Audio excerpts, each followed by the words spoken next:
Second. All in favor? Aye. Motion carries. The next item on the agenda would be student representative. Oh, tonight we do not have our student representative. They are all very busy, which is great. She graduated. Oh, that's right, she Yeah. did. Fantastic. Yeah. Next item on our agenda would be public comment. At this time, if there's anyone from the public that would like to comment, we'd like to limit that to 5 minutes, and any additional time we can discuss. Is there anyone here? Yes, please just state your name and come before you, please.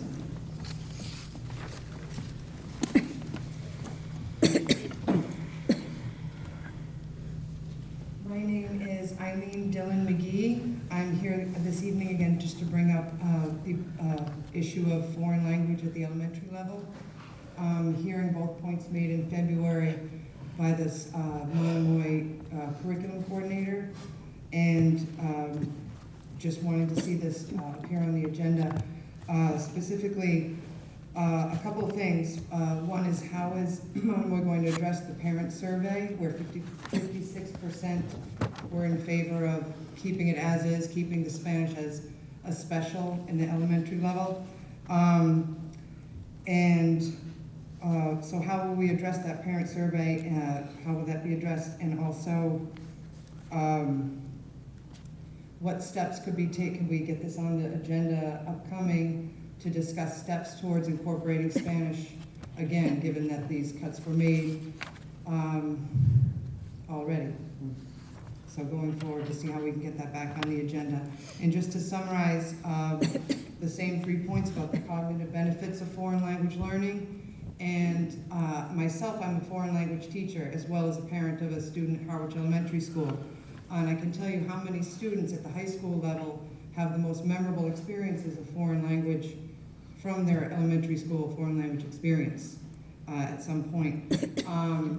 I believe that it's so important at all levels, and that as a community, if we look around and see the diversity in our community, it's so important to expose students to culture as much as possible, and also considering the advantages to non-native English speakers, speakers of other languages that can attain a seal of biliteracy. And our governor has a track laid out from pre-kindergarten where students can get instruction or at least be able to take placement tests in their native languages. And that starts in pre-K, and that could really serve the students as they graduate. The need for improvement in communication as a high school teacher, I can see the decline in certain, we'll say, I don't know, abilities of student communication. They're not able to communicate so well face-to-face anymore. I see it's a trend that's due mainly to technology and lack of ability to concentrate and focus. Those are the challenges that we face where I teach. And I just feel like foreign language learning is a great way to get to start to break down that barrier that's so difficult for us. We English speakers, when we go to speak a foreign language, you're nervous, you're anxious, you don't want to sound stupid, but the more we encourage foreign language and cultural learning, the more we're going to be able to break down those barriers, which I think is very important for Cape Cod at this time. So I appreciate your time and look forward to some more dialogue on the issue. Thank you.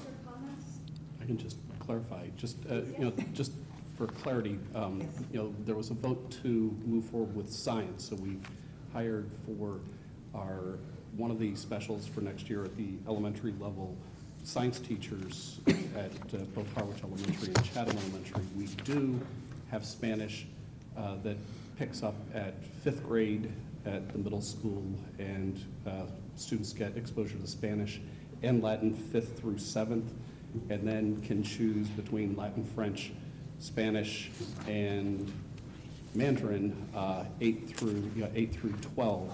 So we have that. We also, at the elementary level, are focusing on making the curriculum really trying to emphasize the cultural diversity across the whole range of different cultures, because I definitely appreciate the comment that you're making, and in fact my graduation remarks this year were all focused on the importance of being embracing sort of the cultural diversity that, that is here in our communities and then beyond, even, in our country beyond Cape Cod. Thank you.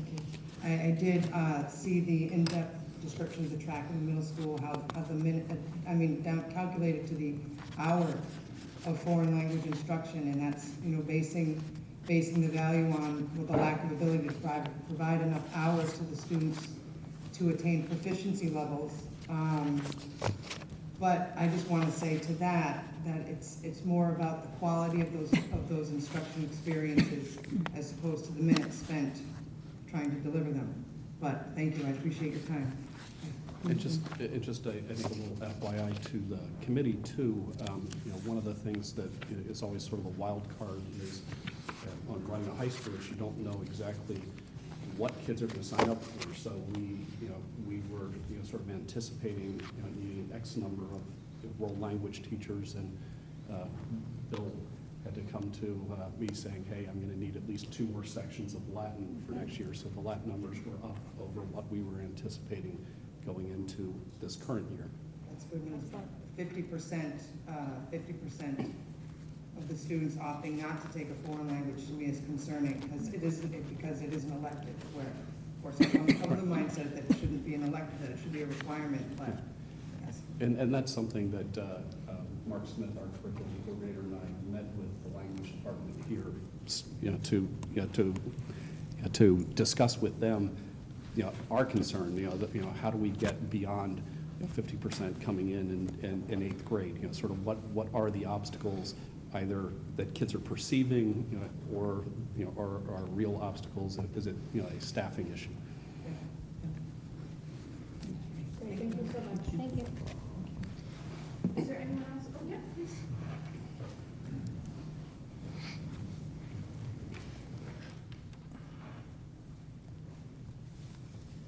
Charles Guska, 6 T-Berry Ave in Harwich. I've watched the last 3 school committee meetings on the recordings I took from home. Have you noticed how many school events take place on school committee nights? And those and personal commitments have tied up my time, but I have been watching. And I want to take up on your discussion at the last meeting about your desire for community input. That's what motivated me to get up tonight, the desire for community input from those who don't have children in the school, the 80% who pay their taxes but don't have a direct connection. I'm a little bit of a cheater because I've got 2 grandchildren who live in Brewster but come to Monomoy on school choice, but basically fall into that category. I really like the ideas that were kicked around last meeting, enjoyed the discussion about holding more forums for the public based on the experience of this past year, and reaching out to that population without children in the schools. Just share with you that I played a role in making connections between the Chatham-Harwich Newcomers organization and the high school about this time last year, that resulted in a coming together of those 2 groups. It's over 750 members in that group right now, almost all of whom fall in the category of not having children in the school and paying taxes. And if there's anything I can do to make connections between the leadership of that group and the school department, I would be happy to do whatever I might be able to do with folks that I know in leadership roles in that group. I've been collecting a number of things to share with you, to give you input from the community, for someone who's been in the field, with someone who's been in the Monomoy community outside looking in. And first was my wife and I attended the performance of Peter Pan at the middle school.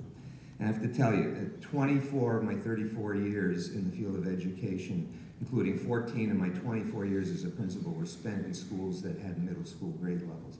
That was the most polished, well put together performance that I've ever seen at that level. I was just amazed and totally impressed. I noticed the involvement of Harwich Junior Theater in the Cape Cod Theater Company. And I think that had a lot to do with the skill development of the middle school students who participated in that. And that led me to want to share with you how blown away I am by the donations and generosity from the Monomoy School Committee community. The first meeting I ever attended, a year and a half, 2 years ago, whenever that was, I sat and listened to the superintendent go through the list of contributions since the last meeting. And I said to myself, whoa, that's pretty impressive. Must have been a pretty good little stretch there. That must pretty much cover it for the year, because that list pretty much covered in school systems I've been associated with. That pretty much covered a good half to a full year of community donations, where schools were primarily supported by their PTOs, but didn't have the level. And then every meeting, there's a list and a list and a list, and it goes through quickly with little comment. I took note of it. Sometimes I think, wouldn't it be great to take a full-page ad in the Cape Cod Times or the Chronicle and just list all of those donations for the year in one place, what it might do for the donators, but what it might say about, to everybody, that 80% out there who don't have kids in school, the level of support that the community, the business community, commercial community, the cultural community is providing to the schools. I also tuned into the $250,000 worth of scholarships from local organizations that the superintendent spoke about last meeting when he was gone off to the awards ceremony. I also attended the middle school art show with my wife, and I have to tell you that the artwork was great. The performance of the chorus under Ms. Toscano at that blew me away. I can't believe that age level, the difficulty of the pieces that were being performed and the level of performance, absolutely superb. The same can be said, I've attended several of the middle school concerts and the high school concerts. I'm a lifelong musician. I've been a member of a digital accordion orchestra for the past 7 years. I am amazed at the level of difficulty, performance of the pieces that are performed at those concerts, both by the chorus and by the instrumental music group. The orchestra that I play in would be amazed to be able to perform at the level of those students and come in with the difficulty of those pieces. And I want to share that perspective with you. I've been tremendously impressed by the building leadership in the district. The principals and the assistant principals. I've gotten to either work with all of them on committees, hear them report at school committee meetings, or see them in action in their schools with their parent community and student body. I think they're all stars. I would feel challenged to apply for a position as an administrator in this district. I would just feel the level of expertise that's required and performance ability. It just highlight that they are really great leaders of their building, and I think it's reflected in what they present to you. Would love to see some of their presentations go out to that 80% of the community who don't have kids in the school and hear the data and the tremendous things that they're doing and leading going on. I'm impressed by all the central office administrators. I've had an opportunity through committee work, through my own inquiries, to get to know all of them, work with them. They are on, in my perspective, they are on the cutting edge. They've got Monomoy right out front. They've got, and I'm associated with another school system from where I came, and we're just 10 years behind. Monomoy is really leading the pack in so many ways. I'm impressed by the student representative reports that you heard this year. What a phenomenal representative. If that's reflective of the language arts and writing skills and thinking skills and processing instruction that goes on in this district, kudos. Boy, does she reflect well on the education at Monomoy. Mr. Smith was giving a presentation on curriculum a few meetings ago, and I appreciated the remarks of Mr. Osceola, who saw the connections, as did I, that Mr. Smith was making in his presentation between what he was talking about and elements of the strategic action plan. And I agree with Mr. Osceola saying the same thing. Boy, a lot of times in a lot of places, these things get put on the shelf and collect dust after all the work that goes into them. I attended every meeting of the Strategic Planning Committee, over 20 hours of time, and so I appreciate the way the district would follow up on the strategic plan, and I see this administration taking that seriously. The system I used to live in had not done a strategic plan for 25 years. I'm part of a collaborative group board that actually pressured that school system to consider doing a strategic action plan. Monomoy has leadership that's presenting plans as just, it's the way you do business and that's the way we move forward. So I wanted to just share that perspective with you.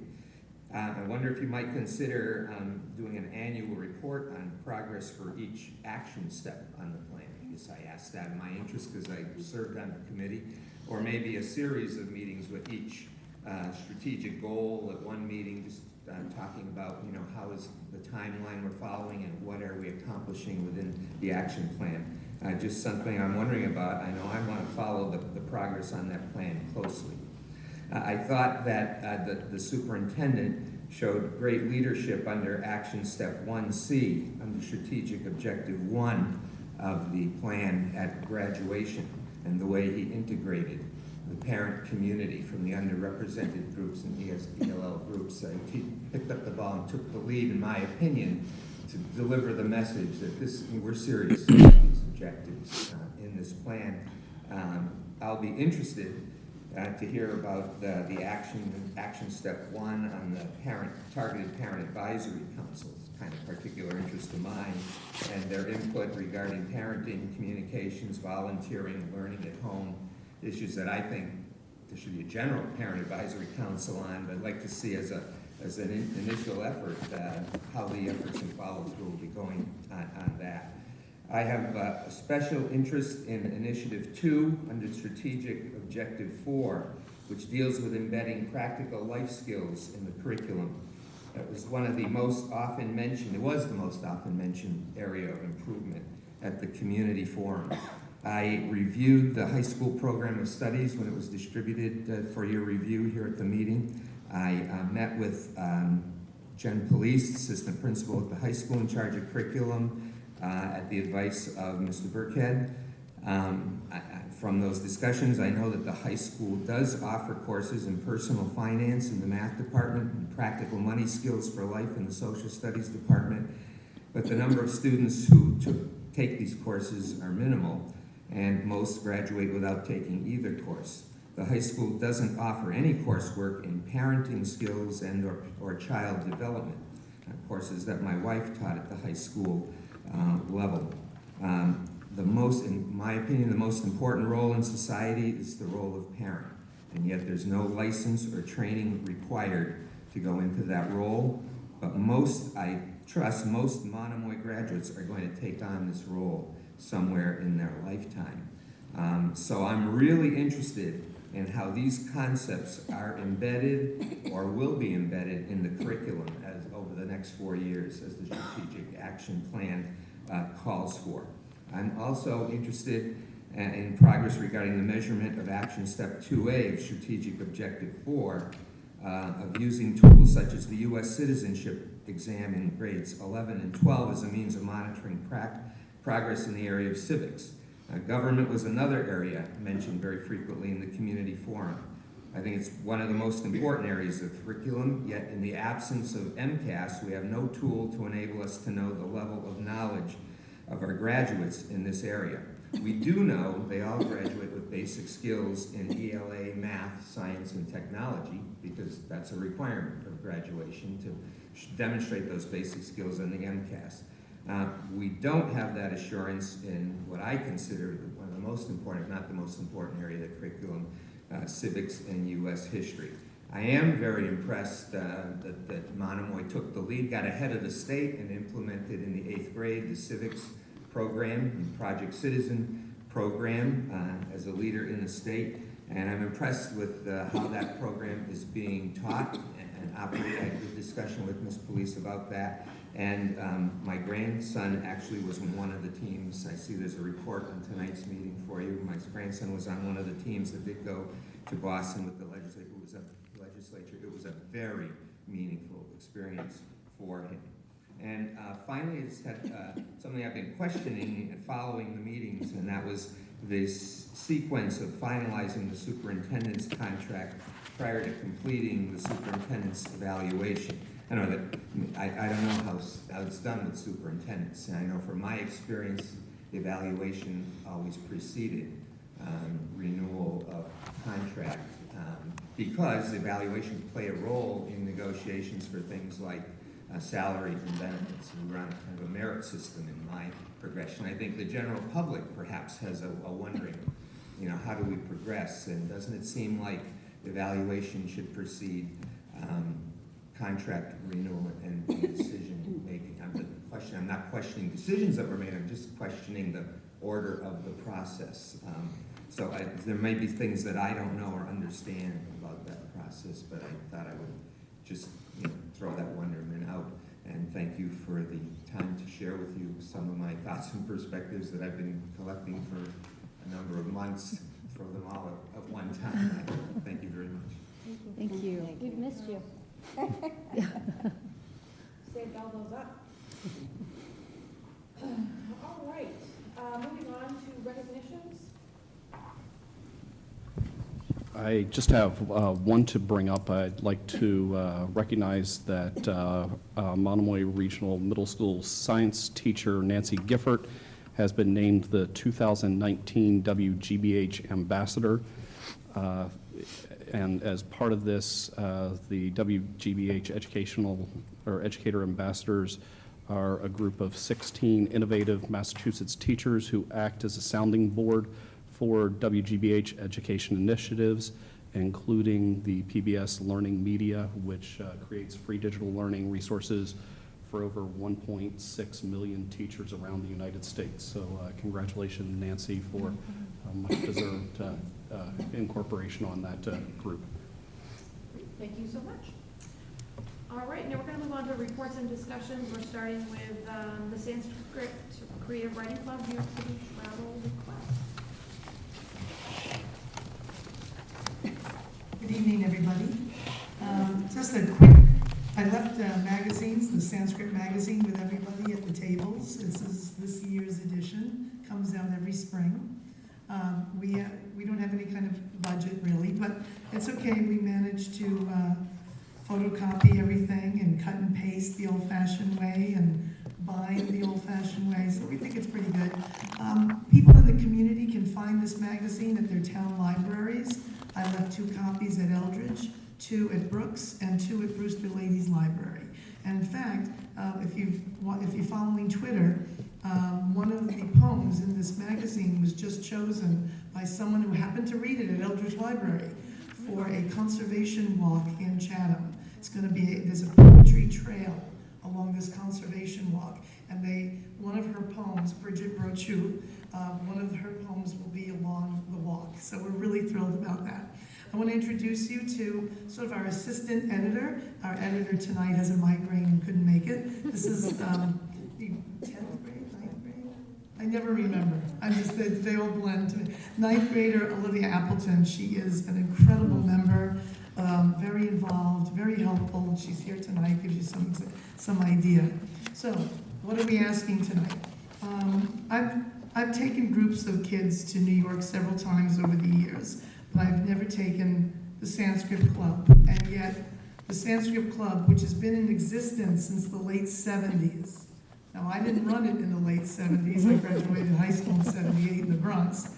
But that's how long Sanskrit has existed. I know that because when Chatham High School closed, the day that we closed, we had a little celebration. A woman came up to me, because I had some Sanskrits from over the years that I had done it.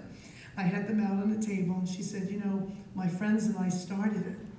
I nearly fell over. I couldn't believe it. I finally got the history. They came up with the name. It was back in 77 or 76. I'm forgetting exactly. That's how long Sanskrit has been in existence. I've run the magazine since 1994. With the exception of 2 years when I was home with my child. But this is my other child. This is my baby. So, some of the great things we do in the community. Olivia, you want to say some of the things we do in the community? Okay, so I know recently, or not recently, but we went over to the elementary schools and then we read stories to them, like Halloween stories, Yep. right? So that was really fun, like to get involved in other schools and to like get like. And these were stories you guys wrote. And Yeah. history. Yeah, and then also like getting the magazine out to libraries and like also getting out to the public, which offers more opportunities for us to get like our works published. And then like participating in contests. National Poetry Yeah. Week also. There's a whole bunch of contests that are Yes. available to us Yeah. that we know of, and some even get us published, but that's amazing to be able to do that at this level of like learning and education in the high school. So, yeah. Great, and we also, within the school community, we do open mics. Yeah, we Which do. is awesome. Yeah, those are fun. So, let's get to our New York trip. What are we hoping to do, Mr. Speaker? What are we hoping to do in New York? We're hoping to like write more in New York and like visit writing workshops and then like Yes. yeah, we're hoping to visit writing workshops to like get more opportunities out there for us. Since like here it's not like the best that we could do. I guess like Oh, careful. yeah, like in Cape Cod mostly. But New York would offer more opportunities and like to like see everything and see like all the places. And just to like keep writing, because writing has offered so many things for all of us, like all of the members in the community. It's gotten a lot of us out of so many terrible things, and so many good things have come out of it. And I know everyone loves the club, and like more members can join. We're very open, so it's just a really nice time. Yeah, I think the kids grow as people as well, not just as writers. Because a lot of, once you look at the magazine, you'll notice a lot of it is very personal. The other thing we're going to do in New York is we're going to visit some homes. We're going to Poe Cottage, where Edgar Allan Poe lived. Actually, it's also where I'm not sure he died, but it was later in his life, he lived there. I have to apologize to Mr. Osiello. I misspelled Allen Ginsberg's name. It's a big no-no, but you know, at Tufts University, at Tufts where I was trained, we were told the author is dead. This is how Tufts teaches their literary classes, so that the author doesn't really matter. It is the work. It's the work. So maybe that's why I wasn't paying attention to spelling his name correctly. So that's one thing. So we'll visit some homes. We're hoping to visit a couple of great libraries. The New York Public Library has a fabulous archive museum of literary artifacts, and the NYU, it's also a university, their library has some incredible documents from the Middle Ages done in such, it's almost like looking at the Book of Kells, for example. So we're hoping to visit those two libraries. But most importantly, I want them to write and photograph. And our goal is to have a nice exhibit here at school, and maybe the library will take us on to, I don't know, but we're hoping to create an exhibit of celebrating the city.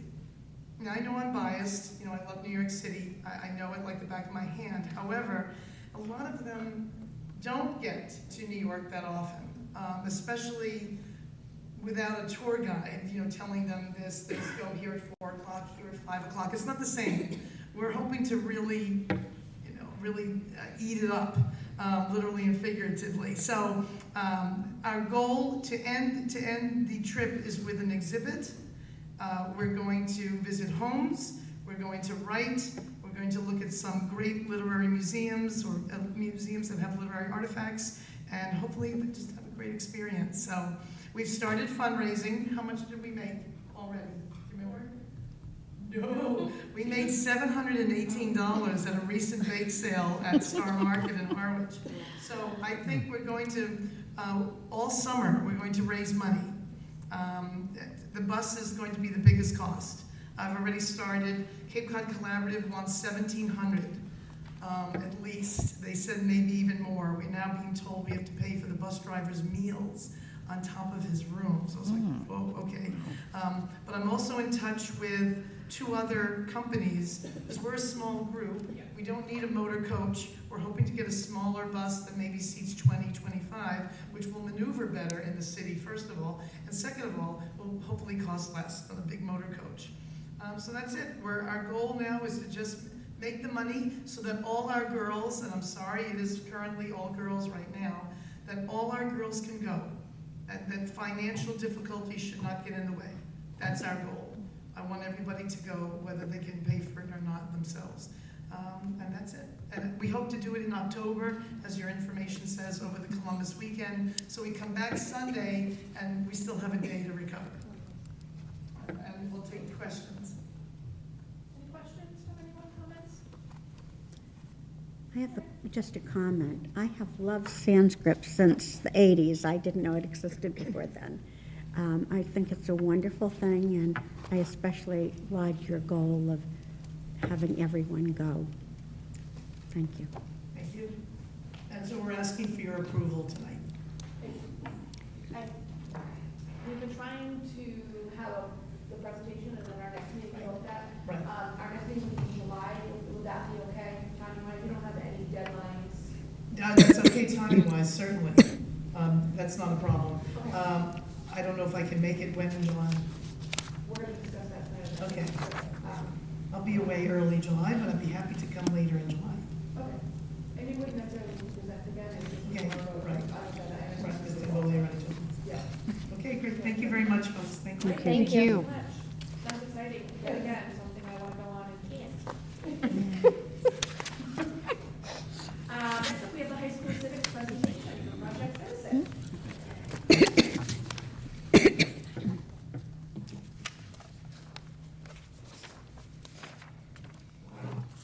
I'm Samantha Good. Hi, my name is Drew Ryan. I'm Allison Morris.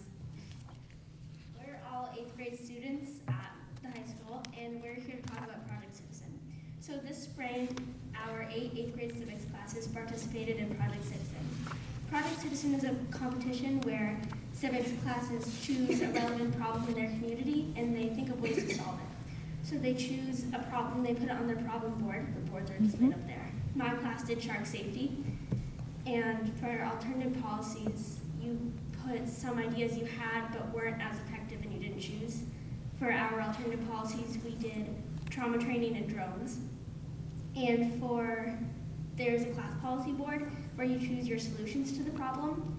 And my class chose sonar buoys and satellite phones. And then there's your action plan board, and you talk about what you did along the way and how you're going to get it done.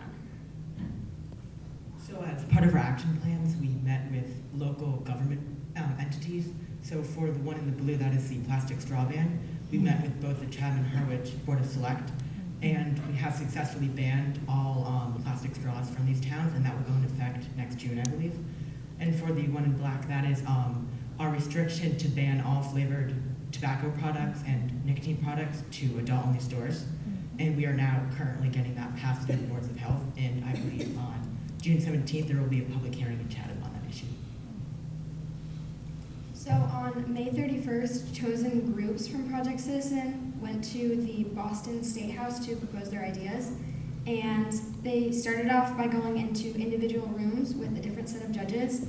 And then the judges chose each class that got a certain award. And there were 5 awards given out, and our school, like our class, was only against one other class from one other school, and all 5 awards were given to our grade. Wow. Thank you. So the vaping class won the Project Citizen Best Overall presentation.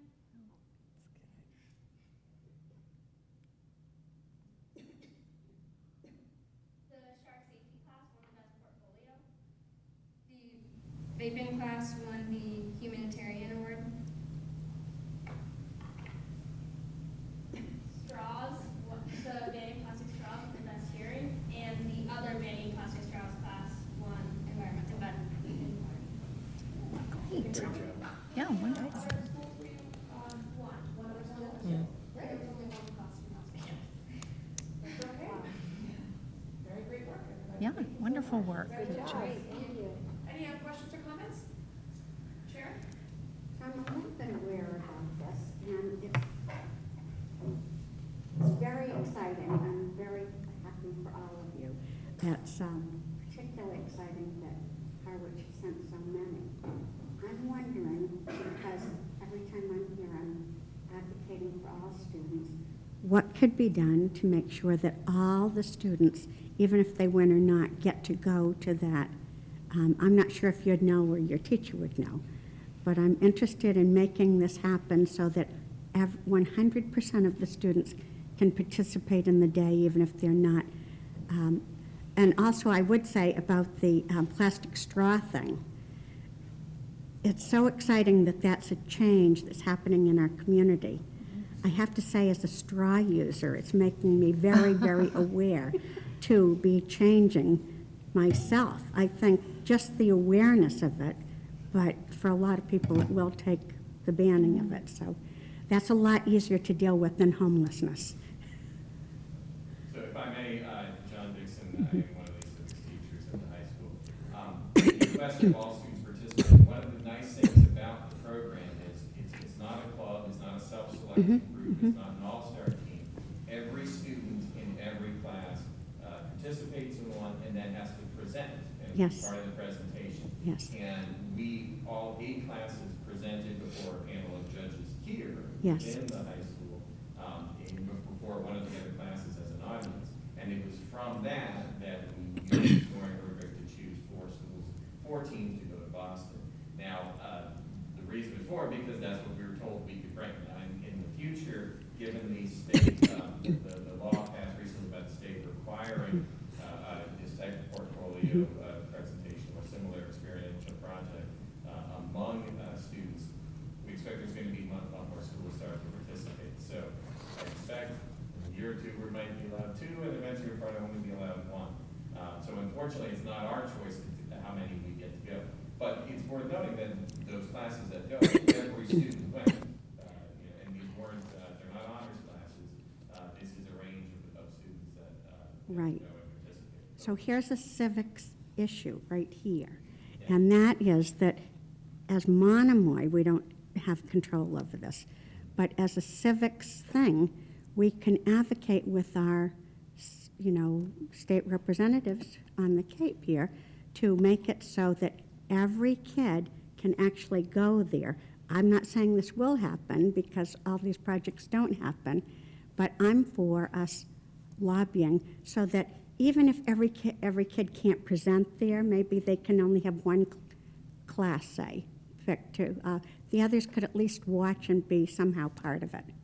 I think especially as more schools get involved, there's maybe a logistical issue about that. Yep. Every high school student and the state can decide on the state house at the same time.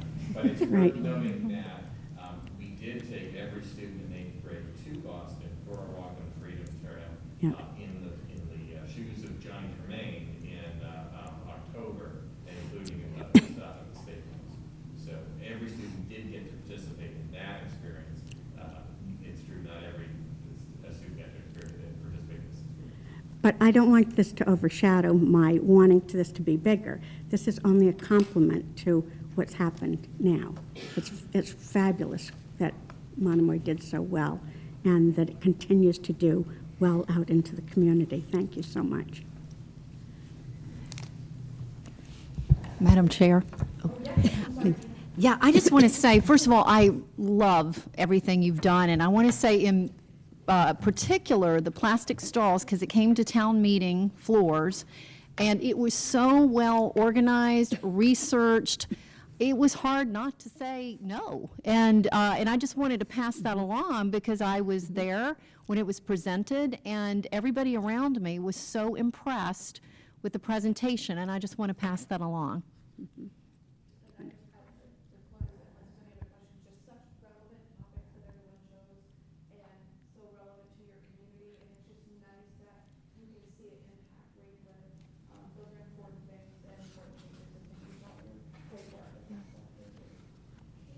Thank you. Thank you.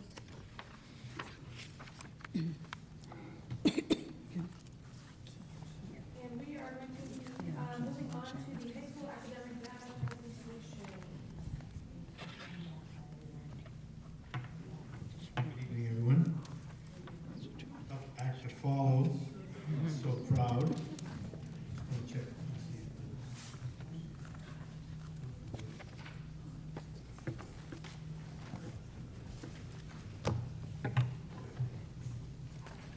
Hi, I'm Bill Burkett, principal at Monomoy High School. Happy to be here tonight. I want to congratulate our student presenters.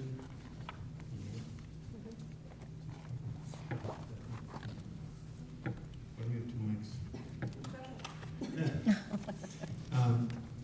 And I also want to thank, I know Mr. Dixon was here, but it was also Mr. Matheson, our 2 civics teachers this year, good doing such hard work with the kids and great, truly authentic learning experiences for our kids. I was in an accident last week, a pretty serious one, and I was pleasantly surprised to walk out of it completely okay, and news that somebody was watching over me, and I think the sole reason that I survived that was to be here to present this presentation on June 15th.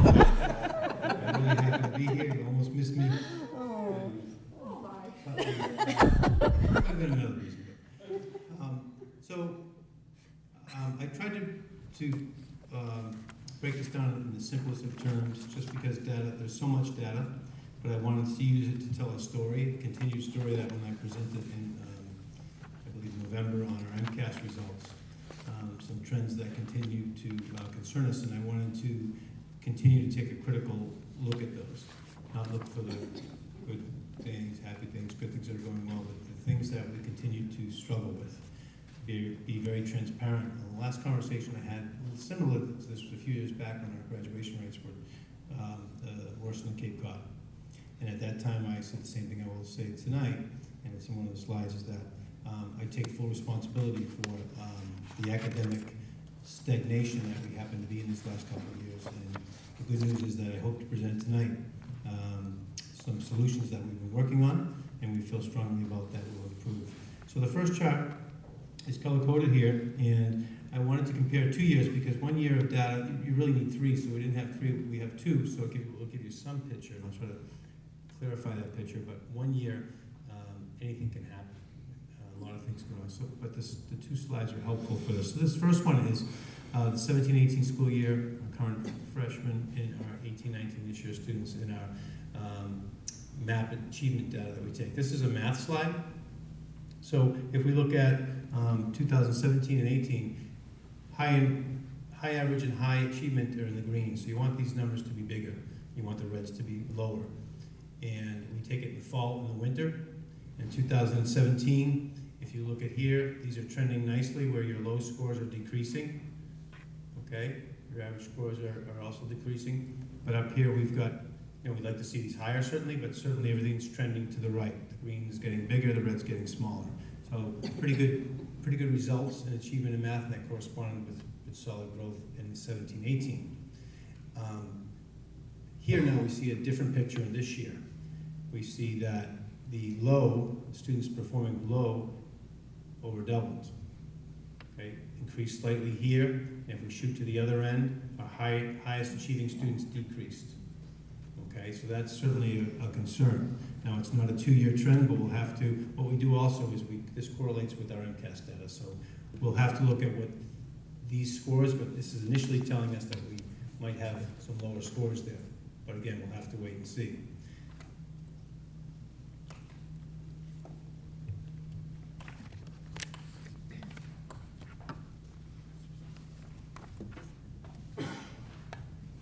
Okay, next is our reading, obviously very critical, and this tells a little different story. It's 2017 and 18. Our low numbers, pretty close but slightly increasing, and this one is concerning to me. Went up considerably at lowest scoring students, so you're seeing a little bit of trend in math and English where our lowest achieving students are continuing to struggle. And our highest achievers up here dipped and slightly increased. So that's kind of a mixed message. What's still concerning is that this number went down and this number went up, right, back in last year. Now, if we look ahead of this year, again, this number, similar to here, not as much, this number got lower. So that's a concerning trend over 2 years. And the high numbers here both went down. And so if you look at reading and math, this year's group decreased in scoring. So that's, and again, we'll have to check the MCAS data, but this is why math is powerful, because we can look at it now. We started to address this in meetings with our teachers, looking at the data. This data can also be broken out by student. We started looking at student and addressing each individual student. We got Jocelyn back, so we started to apply supports there, and we had a number of things in place. So I'm optimistic that that will change. But still, wanted to share this picture because it is part of a bigger picture in our MCAS scores that have been stagnant in English. They've been average, which is not what we strive for here. We want to be the best school in the state, and now we're starting to dig into some of our 8th grade data where we begin to look and see that those trends, this is some of why it's happening. And we didn't have language the year before, so this is just this year's data on the language piece. So they did the 3 parts, reading, language, and math. And again, considerable jump here, a little bit of jump here, and then here, both decrease. So again, reading and language, not where we want it to be, certainly, at all. So I think it goes to, again, that bigger picture where we've seen this over the last few years, and it's something that we're addressing, but something that is a concern and is showing up in a few different places. So when you look at data, we look at the MCAS, we look at the common assessments, but this map data has been very helpful. This is kind of the last 2 years, and why I've shown you 2 years of data is because we haven't really done it with consistency, but done it, you know, with looking at the data closely, and so we're starting to find some good data points to use that are not trending the way we need to, and things we need to address. Any questions on that before I get into the what's and the hows and how we're going to address this? I have a question, but you might address it later. Do you have any speculation as to why? Well, there could be a number of reasons. There could be sometimes the kids don't take it as serious coming into 8th grade, but now that they take it in the middle school, I think that's less and less. I think the test environment, sometimes in the middle of the year, there's other tests going on, that type of stuff. There's really no excuses to it.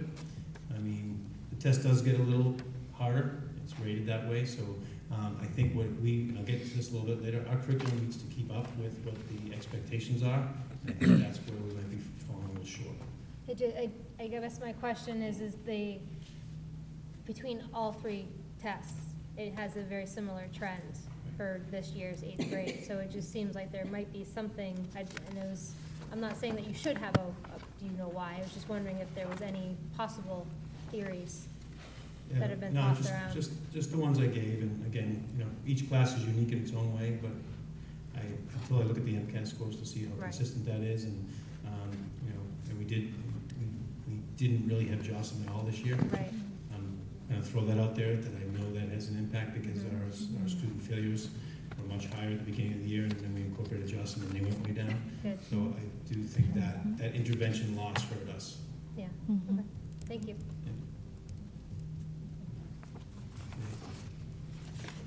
So each year we have a theme, and this is a little teaser for next year. A lot of our themes have been based on culture, and we have a strong culture here, and that's wonderful.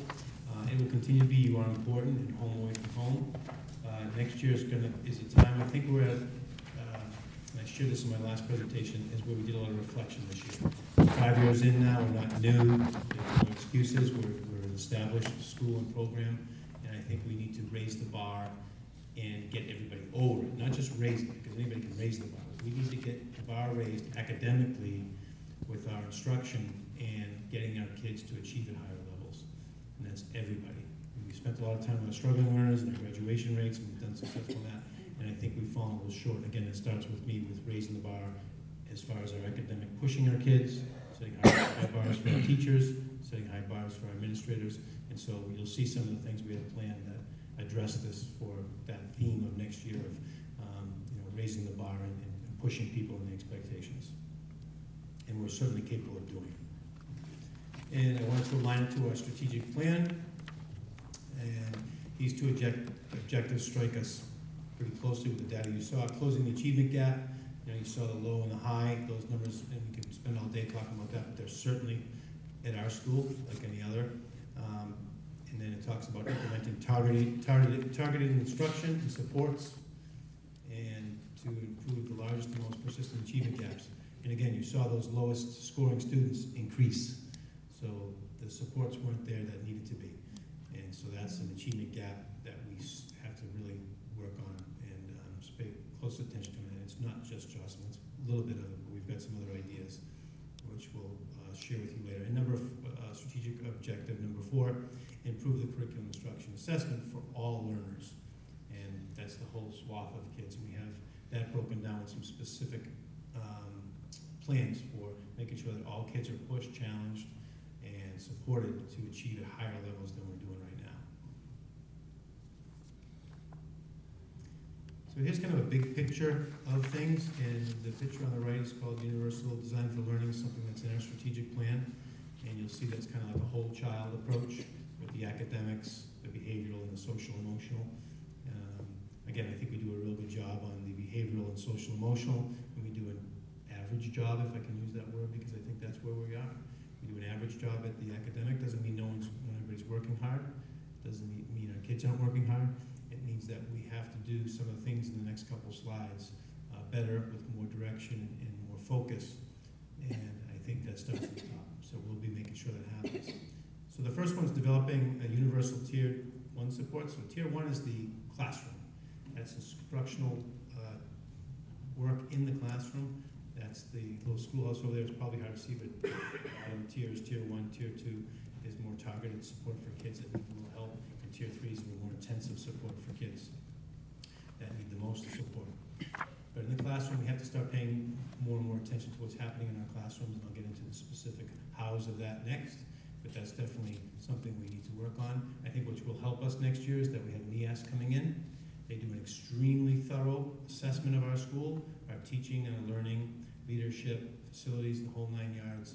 We'll have that report for you next year, so I look forward to that. We welcome that to kind of put a microscope on our instruction and our learning and our leadership and our culture in our school, and get some accommodations, hopefully, and I think we will, and we'll also get some recommendations. And I think when you do a good job of assessing yourself, that none of it should be a surprise. So I expect them to see some of this, and I hope they do. And they'll have some recommendations for us to improve as well. So that's good to get outside professionals to come in and do that. I'm looking forward to that.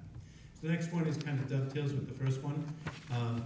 Since we've been a new school, the state has adopted new, more rigorous standards and skill-based instruction, and we have to make sure that we're keeping up with that. I know that's not happening in all our content areas, and that's something that I know Mark Smith coming along has done a good job at beginning that process and reflection at our school, and it's already been paying dividends. Our English department has been looking at the curriculum, and our social studies department, and as you see tonight, it's ahead of the curve at rewriting their curriculum and doing it on a universal systemic way that we haven't had, so I think that's going to pay dividends. The third one is curriculum review in all subjects, and kind of what I just said there is that you have to make sure that you're constantly reviewing the curriculum you're teaching your kids, and that it's keeping up with the higher standards that the state's requiring, because those standards are reflected in the assessments that they give, that we're just doing average at. So I think if we look at them and they reflect better along what the state's looking for, I think we'll do a better job. And the fourth bullet ties into the third bullet. Once you write the curriculum and make sure it's viable and rigorous and aligned with the state, we have to make sure it's taught in the classrooms. And I think, what does that mean? That means that just because it's written down, so people might take liberties to do it their way, and that's where the administration comes in to hold folks accountable and to support teachers and to make sure that the expectations are clear, and we certainly can do a better job of that, and we will. The next one is to revise the academic center. If you recall, the academic center was kind of a lifeline that we came up with 2 years ago when we were having trouble with our graduation rates and our struggling learners. We hired an academic center coordinator as a tier 2 and tier 3 intervention where students that were struggling, we look at all our students every 5 weeks, and students would be placed in there in lieu of an elective to get targeted support. For 8th grade kids, for example, it might be simple as how to organize your binder with your homework here and by your English and math, and by that, because they come home with a gym bag. In my own son was this case, the gym bag with papers all over the place, crumpled up, homework blown out the window, that kind of stuff. So that happens in real life. So something as simple as that, teaching kids how to stay organized, how to write down what their homework is, how to follow up, that was very successful for us. The problem happened is it got so popular that more and more kids were placed in there, and it got too generalized. So it's still productive, but at the same point, we had to relook at all our programs, and I'll show you the revision that we used based on the data that I just showed you as well, where we can do it better. So it's probably Academic Center 2.0 at this point. And then the high student, staff, and administrative expectations, I just talked about that. It's not lip service. I've shared it before, and we've done it. I think every challenge that the high schools have, we've succeeded at. This is our next big one, and I think the work begins, started this year, and will continue into next year with the next slide, which is the hows. broke it down for this, our case here tonight for English and math. And so, something the middle school has done extremely successfully. I want to give credit to Mr. Wilson and his staff and our future students. They've done a real nice job of focusing on literacy, reading and writing across the curriculum. Everybody's writing, everybody's reading, no matter what your class is. All right? And we haven't done that here. It's not as common at the high school level, but it will be next year. Taking a lead from the middle school and in line with reviewing and revising our curriculum, the overall theme next year will be literacy. So there will be expectations that in every class there'll be reading and writing, and we'll talk about what that looks like when we review our curriculum. So that conversation's already started. Over the summer, we'll be working with our administrative team and Mr. Smith and Dr. Carpenter to make sure that we're ready to go for the fall. So that will be a theme. And I do also want to point out, we showed 8th grade math scores, but it's the whole school that's responsible for literacy for our kids. It's not just the English teachers. And I think that's what I'm looking forward to, and I think we're going to see a huge bump in our students' excitement for reading and writing, and our scores, in essence, will go up. One other thing I might share anecdotally that we've done this year is we reviewed and reflected on our text, and Mr. Smith, along with Jen Police at our school, basically analyzed, in the English department, analyzed all our text. It was called a text analysis. What books are our kids reading? And it was really, one-dimensional. It was a lot of white male leads, and white male authors, pretty overwhelmingly. And so we had a great conversation, in fact, yesterday with our English department on infusing new books that are culturally appropriate and reflective of our students, but also enjoyable for them. More modernizing some of our books. So when you see kids that aren't reading and our reading scores aren't strong, one of the things you asked about, Nancy, and I got to that, Scott, excuse me, is they might not like the books. They might not be interested in it. So what are we going to do about that? We might have to introduce things that are more contemporary, more authors and characters that look like them. So we're doing that now. The English department's excited about it. I want to thank Mr. Smith for that. Do that, so that's exciting, and I think that's going to pay dividends as well. And then the interdisciplinary growth, I already spoke about the increasing the reading opportunities. I know our librarian, Ms. Wheaton, her goal this year, and she's done a nice job on it, was to also diversify and upgrade our reading here, our books choices for our kids, get more kids actively involved for the love of reading. And then writing across all the subjects I talked about, something we do sparingly here, but not as a mandate. Next year, it'll be a focus. We'll all do it. We'll keep track of it. We'll monitor it. And I think that's going to be exciting. And then the choice piece all ties into the same thing. Targeted interventions, again, accountability for all, starting with me. Okay, Dr. Carpenter holding me accountable before I put up here and saying, okay, our reading scores and our language scores are going to go up because this is what we're going to do. So I'm accountable to the superintendent. And the staff is accountable to me. We're going to put things in place where if we do this school-wide literacy across the curriculum, what's the expectation? I think it's important that the teachers know the rules of the game, what the expectations are, and what can be monitored and evaluated on that information. So that's something that will be in place, and the students too. When we have our conversations, and I speak to the students all the time, and we have town hall meetings, my job is to along with our guidance counselors, is to push them to take more challenging courses. They're on the bubble, go ahead and do it. We've removed a lot of barriers for AP and upper level courses. We don't have a lot of prerequisites anymore. We've tried to almost do away with them. We want kids and parents to push their children to try to do new things and take risks. So I think a lot of my conversations with our students is to take risks, to go out and try it. And I think if we can get them to do that in high school, they'll be able to do it in life, which is what we want. The academic center instruction, that's something I mentioned earlier. That's going to move to a very specific English academic center for our younger students. We know statistically in 9th grade, if they have one F in a class, they're 30% less likely to graduate. If they have 2 Fs, they're 50% less likely to graduate. We have those students, so we need to get them early. And Academic Center was successful in our graduation, but now that we've noticed we need support in our English reading and writing, we're going to target those students that were at the end of those scores. When we get that first bell, those students need to be in those centers, and they're going to be taught fundamental English language skills instead of general support. So that's been tweaked. And on the right, we'll see a math counterpart to that. That's very targeted. So we think that's going to also be an awesome thing. And then I put JOSM there because the new JOSM is great. It's, in my opinion, it's really upgraded. We have all the data now. We're going to be, spitting that out and looking at it over the summer. But it's much more targeted. The software has helped us hold accountability that kids are where they should be, that they're getting their support, that the teachers have the kids in their class. So I'm really excited about that. We had it for 3 months, and I think what we saw in our internal data about kids succeeding in their own classrooms improved considerably with the JOSM. So I look forward to having that back in its new form for the whole year, and I think that's going to help all kids. And then on the math side of things, again, targeted interventions for all grades, and now we have some grade-specific focuses, and I'll talk about why. Again, back to that data, if you don't succeed by 9th grade, you're up against it. So what we've decided to do is have some math foundation courses, which will allow students in the 8th and 9th grade that aren't succeeding in 8th and 9th grade class to have another math class, which is at a slower pace, smaller class size, that will focus on fundamental skills so that they may pass their 9th grade and 8th grade classes. And that's new for us. A grade 10 foundations class that will focus on MCAS skills, because the kids will be taking the MCAS there, so those will be struggling learners that didn't fare well in their last 8th, 9th grade scores will be in that class to help support them to succeed on the very rigorous MCAS exam. And once we pass that hurdle, we still have the graduation hurdle that we must get. And kids have to pass 4 years of mathematics in high school.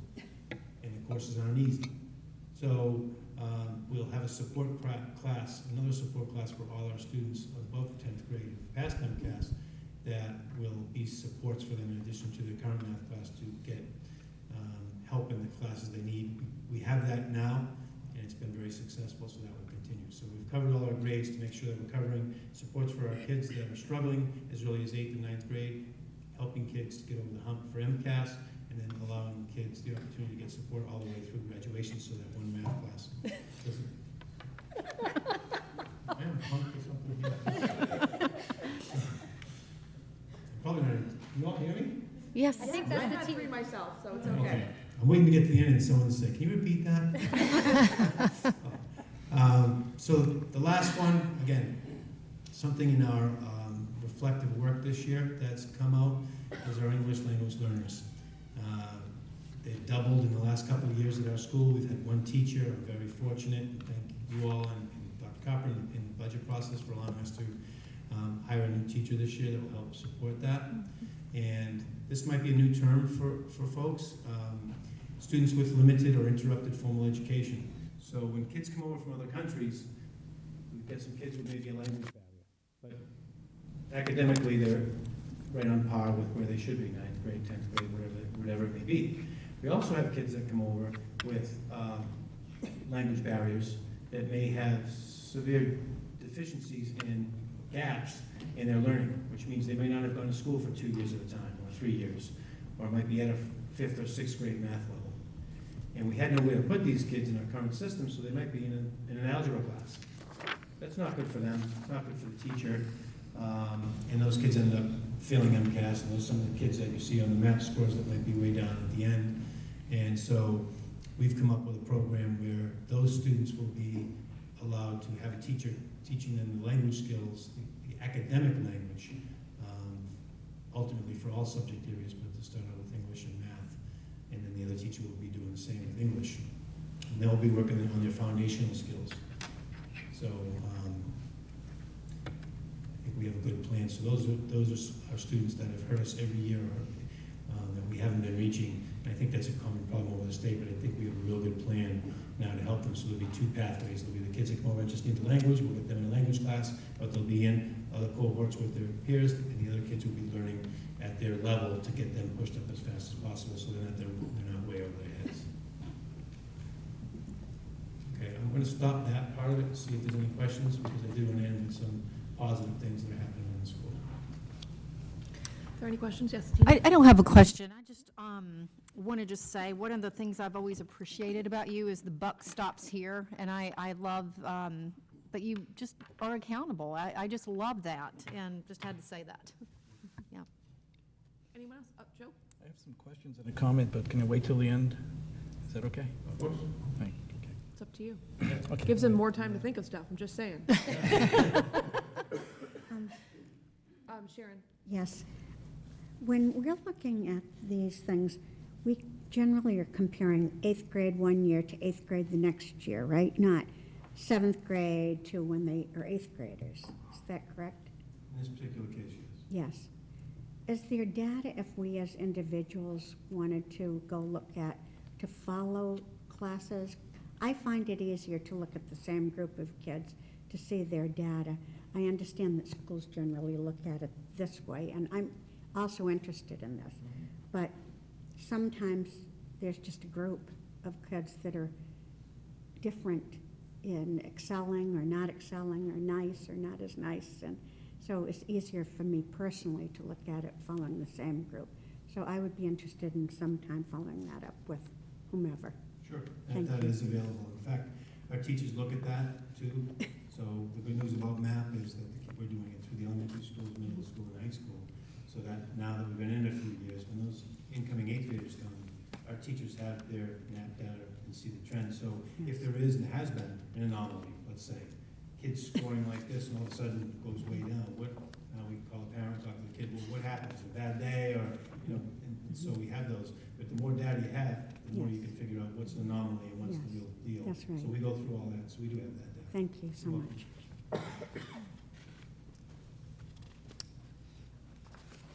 All right, so I think I just wrote this down. This is basically what the kids presented tonight. I know a few years back we came here, which was mildly controversial about switching our civics program and our government issues, and I think our teachers were very much involved in that, and I think it was a very visionary leap, and it was a risk, and I think that's what makes our school great. And we did it again last year by starting civics in 8th grade. We knew it was coming, but we wanted to do it first. And you heard tonight of how successful our 8th graders were. I know it's a set against the one, but we sent our kids. If only one other school in the state sent our kids, it's saying something about us. I was more impressed with that. Those kids do that in their classes, and they're making changes in real life in 8th grade. Because that was one of the questions we had here was, moving into 8th grade, they're not going to know better, or they might not. And that was my conversations with concerned folks in the community and parents. And it needs to be senior year where their minds are more, adept at learning. And we tried this, and I think you saw it tonight. It's been proven that kids have the potential to do great things. And it's about raising the bar. So he's a perfect example where we raised the bar in 8th grade for our kids in civics, and they achieved, and they changed. They went to town meeting and changed things. So these are all things like you said. I think it was Game said. So they're really life, the real life things, authentic, and that's what learning is all about. So that's kind of what that is. I wanted to highlight that. And then these are just some highlights of maybe some new cool things that are happening, because I could do a whole 2-hour presentation on the fun, cool things that are happening for our school, because I think it's more than just MCAS and MAP data. So here's some things about including whole child, which is also on that grid, and it's in our strategic plan. So many of you have heard we hosted our first ever Cape Cod Special Olympics here, and Shana Grogan gets all the credit for that.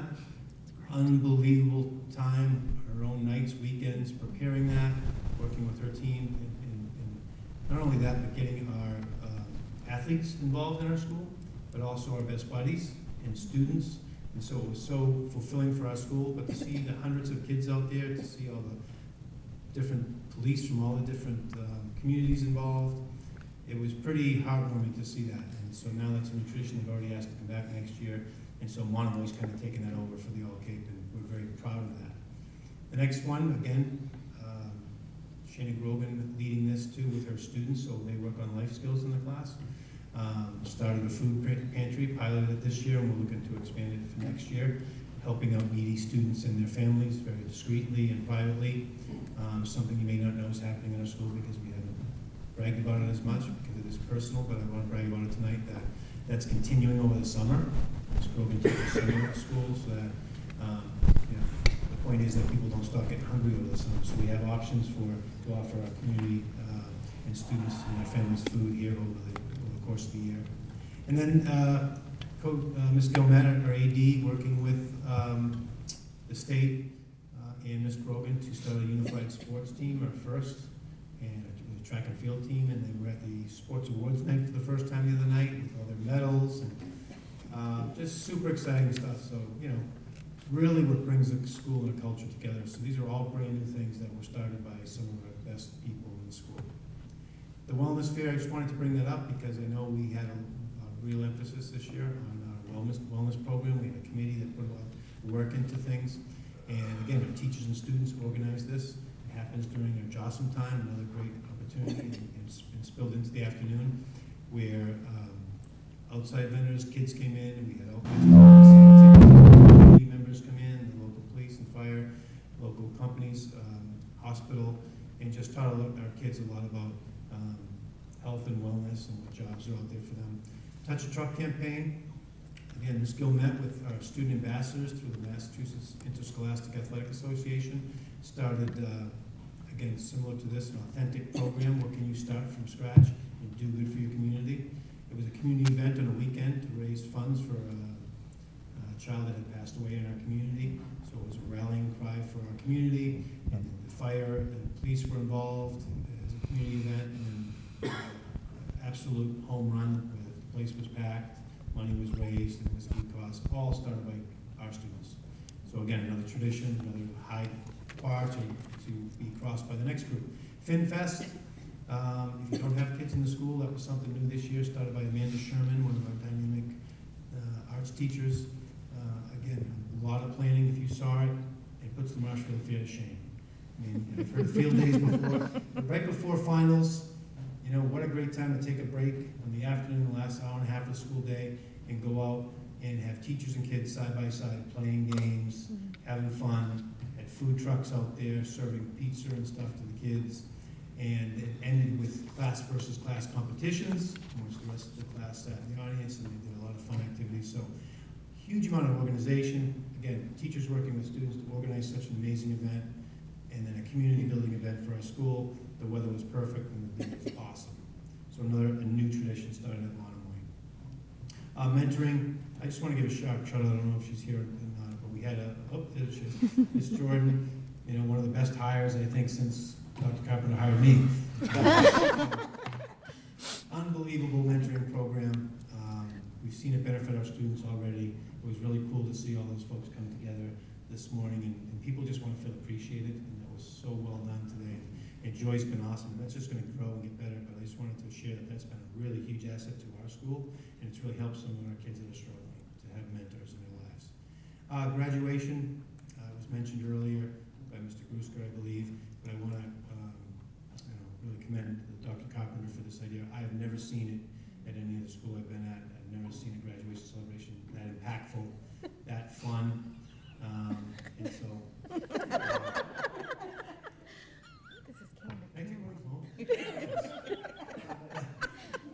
I'm almost done, so. You're on 5. Maybe you're wearing out the batteries. I'll blame it on the multiple mic switch outs here. So the graduation was just powerful to have male role models come that represent our students that don't always get that recognition was really powerful. Kids were telling me after it was the best graduation they've been to, parents, because of that. So thank you, Dr. Carpenter. I think it was very powerful since it sets the tone for our school and moving forward, what we need to do and how powerful it can be to involve people.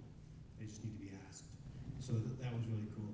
And then the last one goes along with our civics program. Dave Alexander, who runs our very successful internship program, yet again does something pretty cool and hosted an Ambassador's Day with the focus on immigration perspectives through the Kennedy Center Museum. Collaborated with them. Again, other schools came here to Monomoy, so it seems like we're hosting more and more events. People want to be here. And had local elected officials come and speak. But the cool part of that, there was a lot of immigrants that, similar to the graduation, that had come in and been successful here, modeled their stories, told their stories, and shared it with our kids. It was extremely powerful. And we were really proud to host that, so I wanted to share that as well. These are little things that don't always get, unless you read the Friday Focus. Know that. And that's it. Great. Thank you. Thank you very much. Any other, yes, Tina? I'm just going to grab the Friday Focus. I wanted to pass this along to you. There's a group in Harwich, the Harwich Old Timers, And 2 days ago, I had a conversation with the person who heads it up, I guess you could say, and she shared with me, her exact comments were, I love your high school principal.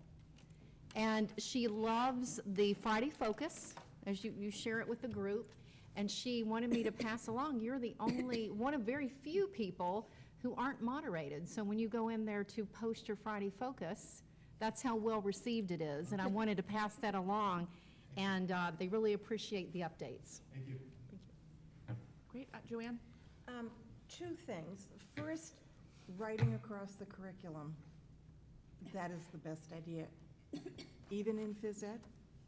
Even as a former phys ed teacher, I used to have my kids journal, so that's Yeah. coming back. We used to do that, and then I'd Kids get might it. not love it right away, but. Well, they didn't, but you know what?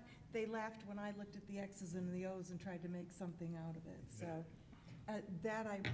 that's the best thing I think you can do for kids writing and reading, because you end up with more authentic work. The second piece is the aligning the strategic plan with your goals. And that, to me, should come with every school improvement plan. That is perfect, because now we know we're staying on track. We're leading K-12, and so things are marching along as opposed to being rather disparate. So thank you for that. That's And I think that's, comes from the top, that's what we'll all be doing, so. makes sense. perfect. Yep. And I have not forgotten you. Joe? Nor I you, Madam Chair. First of all, I'm grateful that you're here. Thank you. In multiple senses of the term. I also recently survived a near head-on collision at Suicide Alley here in Harwich. And in what I thought would be my last moments, I was worried to think I would miss the academic data presentation on the high school. So I think even as I was facing the end, my focus was on the task. Gotta be there for Bill. Gotta be there for Bill. One question I have is about big picture and the possibility of incorporating or increasing volunteer efforts, but I see that we have item 4 on our agenda is about volunteerism in Monomoy schools, and perhaps we can take it up there at that point? Okay, so Ms. Sheehan has said a few of the things that I would like to say, I knew that.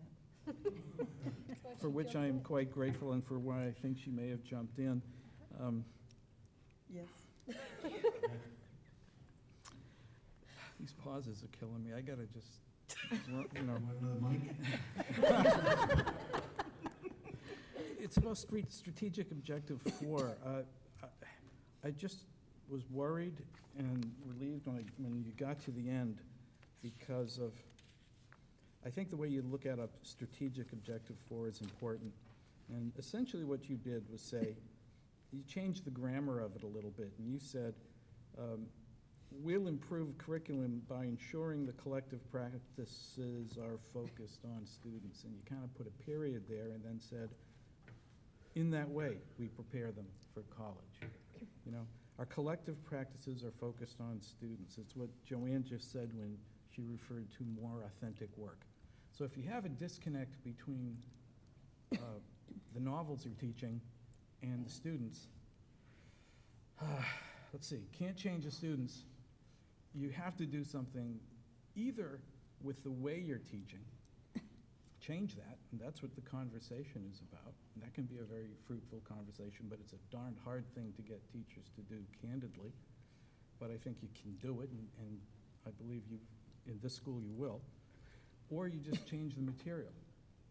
So you avoid the situation where you say, okay, let's see, we're training them for college. Okay, in college they do a big research paper. All right, so let's make sure that in high school we do a big research paper. And then the middle school folks say, well, you know, in high school, gosh, they're doing a big research paper. Let's focus on the research paper. And then the elementary school folks start looking around saying, oh, well, you know, middle school, they're doing a research paper. So let's do a research paper for our 5th graders or 4th graders. So, you know, and the thing all gets driven in absolutely the wrong way. Focus on your students.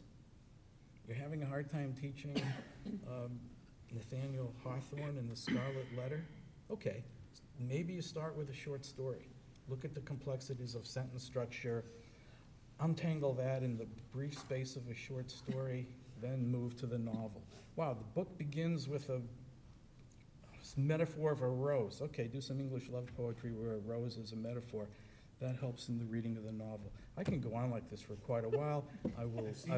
I will not. I can I'm listen just, to you for a while. This is. So you that's the kind of conversation you have, you know.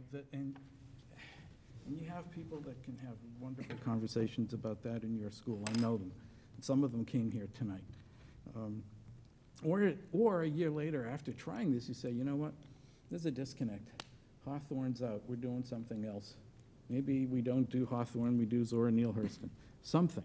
But the key thing is focus on students, like the strategic objective says, and everything that you were saying here. It can't just be, well, you know, we need better students, so let's give them stuff they can't read so that we can say we have a great curriculum because we're doing, you know, fill in the blank with the great authors of the world. Despite some of the real issues and problems that are highlighted candidly, I have a lot of confidence in the high school and the staff. Bill, one more question. Sharon? Yes, I will not follow any of that academics. I think that I've appreciated all the principals in going over their academics. I like the way you added on at the end a balance to some of these other things. You're really wonderful at that. I didn't know half of these things were going on. I do read your Friday newsletter maybe half the time, but there's so many newsletters now. If we know in advance when, you know, some of these things are, the wellness fair, the Fin Fest, any of these other things, a lot of times we won't be able to make it, but I'd love to know because sometimes I could make it and I would love to see some of these things. They look really exciting. I'm thrilled that they're going on. Thank you. Welcome. And I think we do have a calendar we're working on, so maybe it's something we can put on the website or share with folks. That may help. Great, thank you. I think that's it. Thank you so much. All right, thank you, everybody. Thank you. All right, moving right along, we are going to go to we're getting another microphone. Does this one work and the other one Joy didn't? won't work this one. Bill, you need to do your presentation over again. Well, You got the real microphone this time. Volunteerism in the Monomoy schools. Here goes nothing. Thank you. I'm Joy Jordan, Community Engagement Coordinator. And my presentation is on volunteerism in accordance with the strategic plan objective number 1. And there is an action step timeline in that which calls for a report to the school committee on volunteer efforts and recognition in June of 2019. So here we are, right on schedule with the timeline. All right, so as you all know, the community engagement coordinator position is new as of August of last year. So obviously much time has been spent kind of arranging things, structuring things, and getting everything in place to really begin the efforts. I came up with a little description of the position because it is still confusing to a lot of people. I think a lot of people say, what exactly do you do? And the way I think of it is there's sort of 3 aspects to it. Part of it is volunteer engagement, recruiting, management, all of those things that fall under the umbrella of working with volunteers. Then a very similar approach to dealing with businesses, organizations in the community, that sort of thing. And then supporting communications, so everything kind of facing outward into the community that fall under those 3 categories. We started this from whole cloth. There wasn't anything to follow. There wasn't anything to build upon, really. We were devising all of our routines and procedures from scratch. So one of my first priorities was to be able to gather data in terms of the numbers of volunteers, how much time they spent, who they were, what they offered, what they were interested in doing. And that would allow us to create some baseline numbers, and then we could track that from year to year and hopefully see improvement from year to year and have some goals of where we'd like those numbers to be. One of the things we want to do is have a better idea of what those resources are that we have in terms of volunteers and community organizations and how we can connect those with needs in the district. But there wasn't really an accurate picture of that. You know, different people kind of knew different people, but there wasn't one place to kind of get all that information. So that's one of the things I've been working on. And then obviously we want to then recruit more volunteers to participate in our schools in more meaningful ways as well.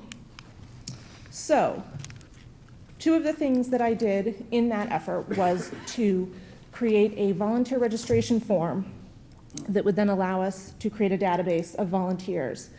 And as with anything, it's a new procedure, it's a new culture. We're getting everybody used to knowing that it's there, remembering to fill it out. I've been working closely with the front office staff in each of the buildings to figure out the easiest way for them to, you know, because they're the front lines dealing with a lot of the volunteers that come in. So what's going to be easiest for them to get this information from people? How do we want to do that?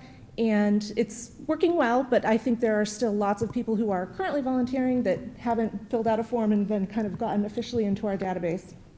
But we're working on it and we're slowly getting there. Then I also created a volunteer log to track the number of hours that volunteers are spending. So most of the regular volunteers in our schools are used to signing in the visitor sheet, but this is sort of a new step for them to actually log the amount of time that they're in the classroom or working on the project. So again, it's a new process. We're trying to get people used to it. We're trying to work with the front office staff. Again, some schools are handling it a little differently in terms of what their procedures are. And these are both very low-tech methods right now. They're paper sheets that then have to be manually entered into spreadsheets. So my goal is to create some digital solutions for this, but I didn't want to do too much too fast and wanted to ease people into these new processes because change is hard. And so we're starting out slowly with this, but it has gotten us some good information. So our volunteer database, which again only actually includes people that have filled out our volunteer registration form and returned it, is now at about 106 people. I think it's a little bit higher than that because I actually get them kind of trickling in all the time. And on that form, it lists the obvious name, contact information, which is key because there wasn't any place to find contact information for a lot of our volunteers. So it was hard to then reach out to them to match them with projects or needs in the schools. So now that we have that, it's very easy to, send an email to a certain group of volunteers. As I said, not everybody has filled one out yet, so that number is conservative and not accurate, but it's a start for us to build upon. Then we've done the same thing with the volunteer logs, and we totaled those from each of the buildings. Our total for this school year is 1,697. And again, I think people are not in the habit of doing it, so there's definitely field trips where people have chaperoned that they haven't filled out the volunteer log. There's, all sorts of things that those numbers haven't gotten counted in. But it's a good place to start. So when we reach back to the last bit of similar data that we have was from Harwich schools in 2006, so 12 years ago, not very current comparisons, but it was the last thing we had that would be at all comparable. And you can see how the numbers compare. Our year one database, we had 106. In 2006, there were 155 registered volunteers. So obviously, not quite as many. When you compare the hours, we have more hours already, which I think is phenomenal. And those of you who are mathematically inclined can run the numbers real quick and see that when you calculate the amount of time each volunteer is spending in the old Harwich Schools data, it's about 6 hours per volunteer, and with our data, it's about 16, which really is indicative of the direction we want to go, because we want volunteers who are committed and regular and consistent, because that's what's going to make the real impact on students. So I think we're heading in the right direction. Hopefully we can keep tracking this data, keep getting everybody used to the procedures, maybe find some smoother, high-tech tools to use that will allow us to really bump up the data and then have some good comparison numbers for next year. So there is a standard calculation that the federal government uses, and using that figure, those 1697 hours calculate to a economic value of $43,155. So it's nice to just quantify a little bit and see the actual value that the volunteers are bringing to the table. So now I'm going to go through just a few highlights of some of the projects that we've used volunteers to engage in. I could honestly go on all night with examples because there's so many great things, but I will restrain myself and leave it to just a few because I'm sure everybody wants to go home at some point. So for Read Across America Week, I think it was in March this year, the Chatham Elementary School librarian reached out to me and said, I really want to do an all-school community read and have volunteers come in to every classroom at the same time and read to students. And kids love when the guest readers come in. It's so exciting for them. A few of our school committee members were there as well. And using just the database I had and some community connections, I was able to then reach out and get a volunteer for every single classroom at Chatham Elementary, so that it worked out great. Dr. Carpenter was one of them. There was a whole bunch of people there. We had members of the Board of Selectmen, the town manager, some police and fire, some community members, just a whole range of volunteers that came in to do that. So it was nice to just be able to fill the need that the teacher had presented. So, one example. This is a fun one because it involved a whole range of needs and organizations. So to give you a little bit of the backstory, if you're not aware of it, Harwich Elementary School has been working hard the last few years to revitalize the courtyard garden that they have in the center of the building. They've gotten some grants in previous years and added some raised beds and done some different things. And the next step that the principal, Mary Aldock, was interested in was becoming a designated schoolyard habitat from the National Wildlife Federation. And to do that, they required bird houses because there had to be homes for the wildlife. So we reached out to some local organizations, and they all were enthusiastic about partnering and volunteering with us to create this project. So Shepley Wood Products donated a bunch of wood. The Harwich Garden Club donated a grant to buy some of the other supplies. And Polhemus Savory de Silva Architects and Builders, which is here in Harwich and Chatham, they sent over teams of volunteers who, on one day, they built and painted the birdhouses with a group of fourth graders. And then on another day, they sent over another team of volunteers who installed the birdhouses out in the courtyard garden. So they involved the kids in all steps of the process. Prior to this, the kids had done research on birdhouses and written essays, so it was a really nice interdisciplinary project for the kids that engaged a whole host of community members at the same time. So that was a fun one. The Heroes Luncheon, I know you folks heard about it back when it happened, but it's a nice, it's another interdisciplinary unit that the middle school does based on the finest hours.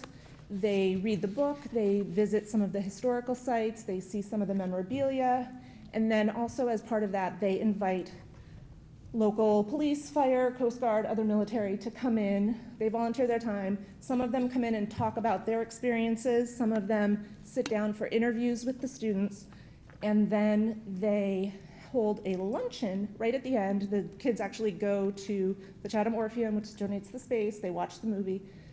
They come over to Chatham Bars Inn, which also donates the space, and have lunch with the heroes that they have interviewed and show them their projects that they did based on those interviews.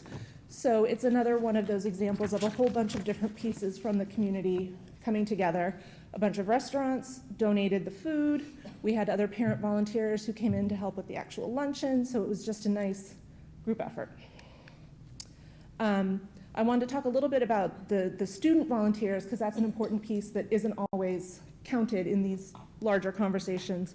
We had a nice group of volunteers, largely from the National Honor Society, that came over to the middle school before school and after school, almost every day of the week for a good chunk of the school year.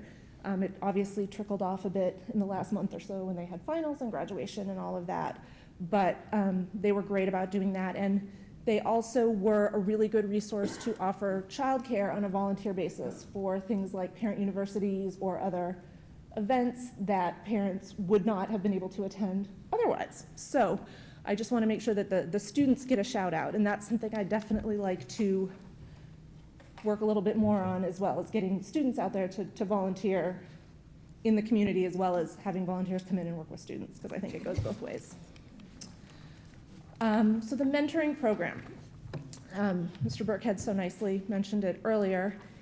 It's new to the district. There has been a version of a mentoring program happening at Chatham Elementary that Dr. Millen is kind of, we're kind of figuring out how we can bring the two together, but she sort of had that going already. So for this, we focused on the other 3 schools.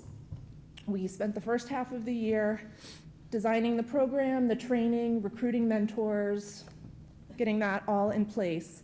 And then we were able to do a pilot program this spring that ran the whole second semester.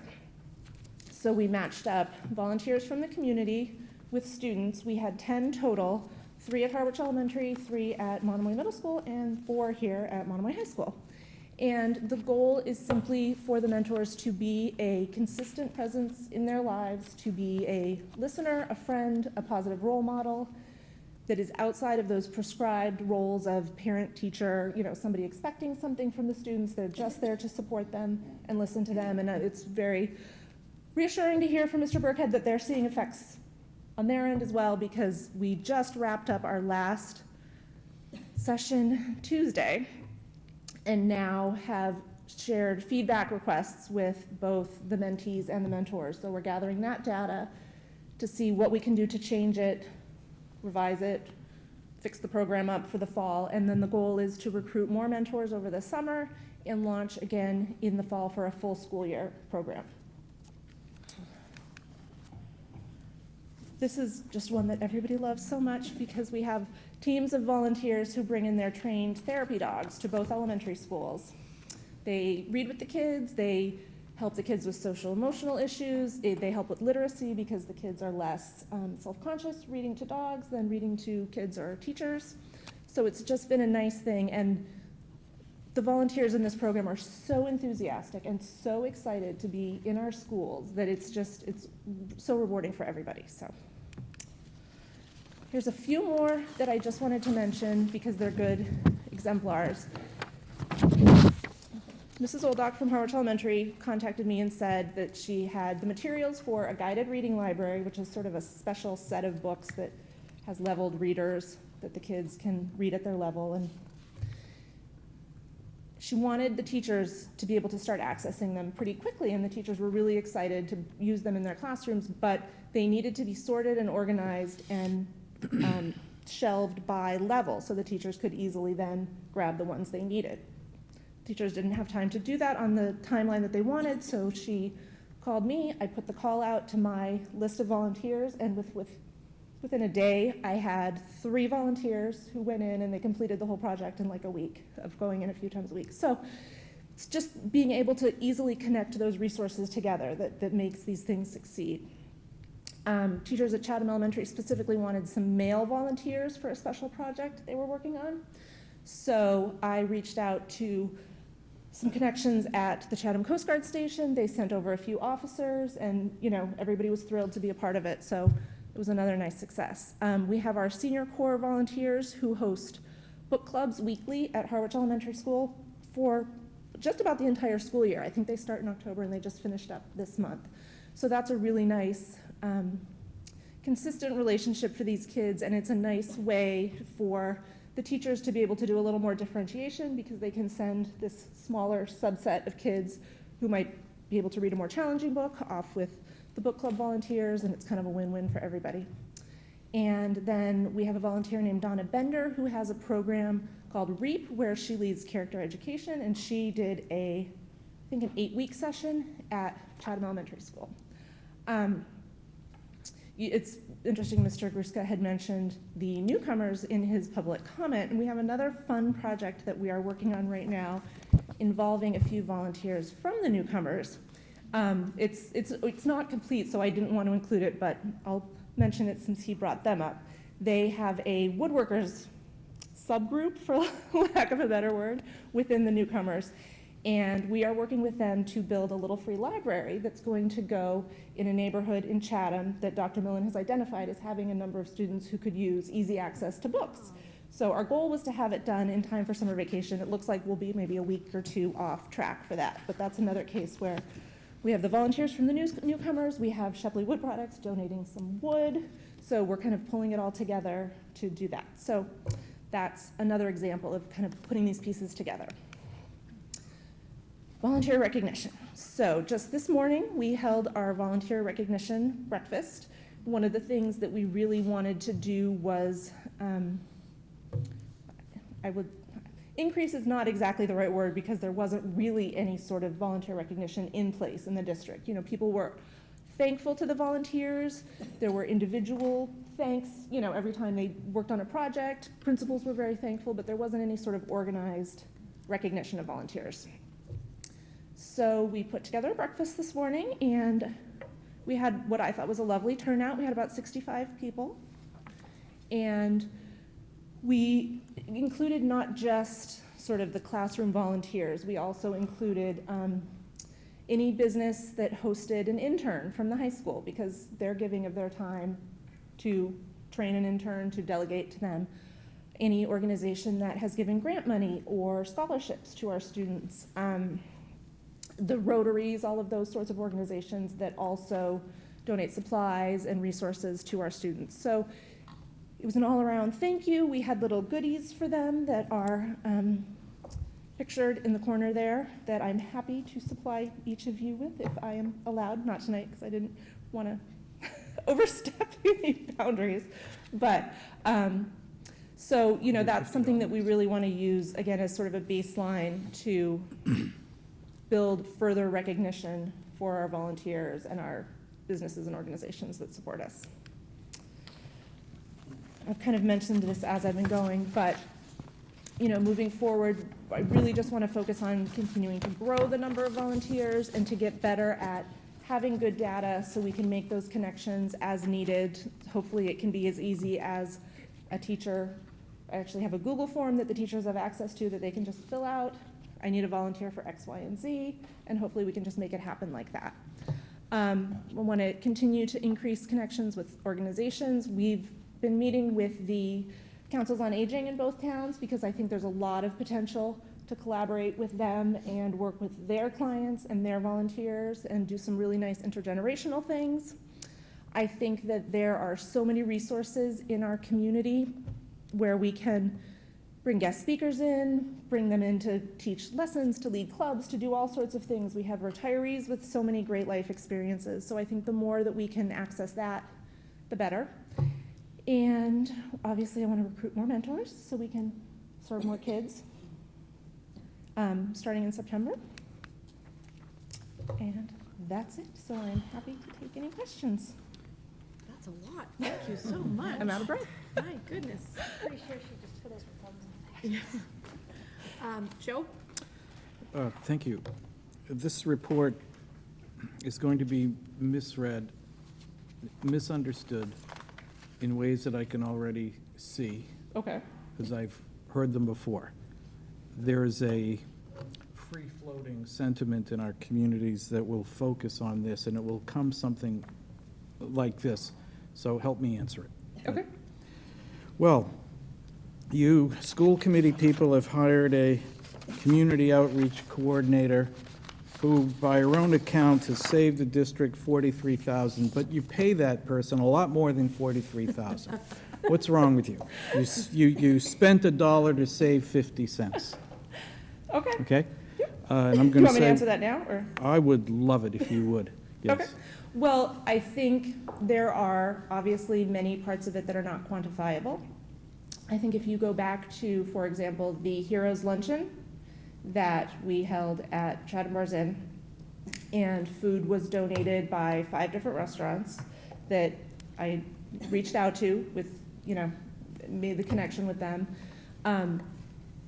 We fed 250 people, not just our students, but also local fire and police and military officials that had been kind enough to support this interdisciplinary lesson the students were doing, and that was all at no cost to the district. That's just one example.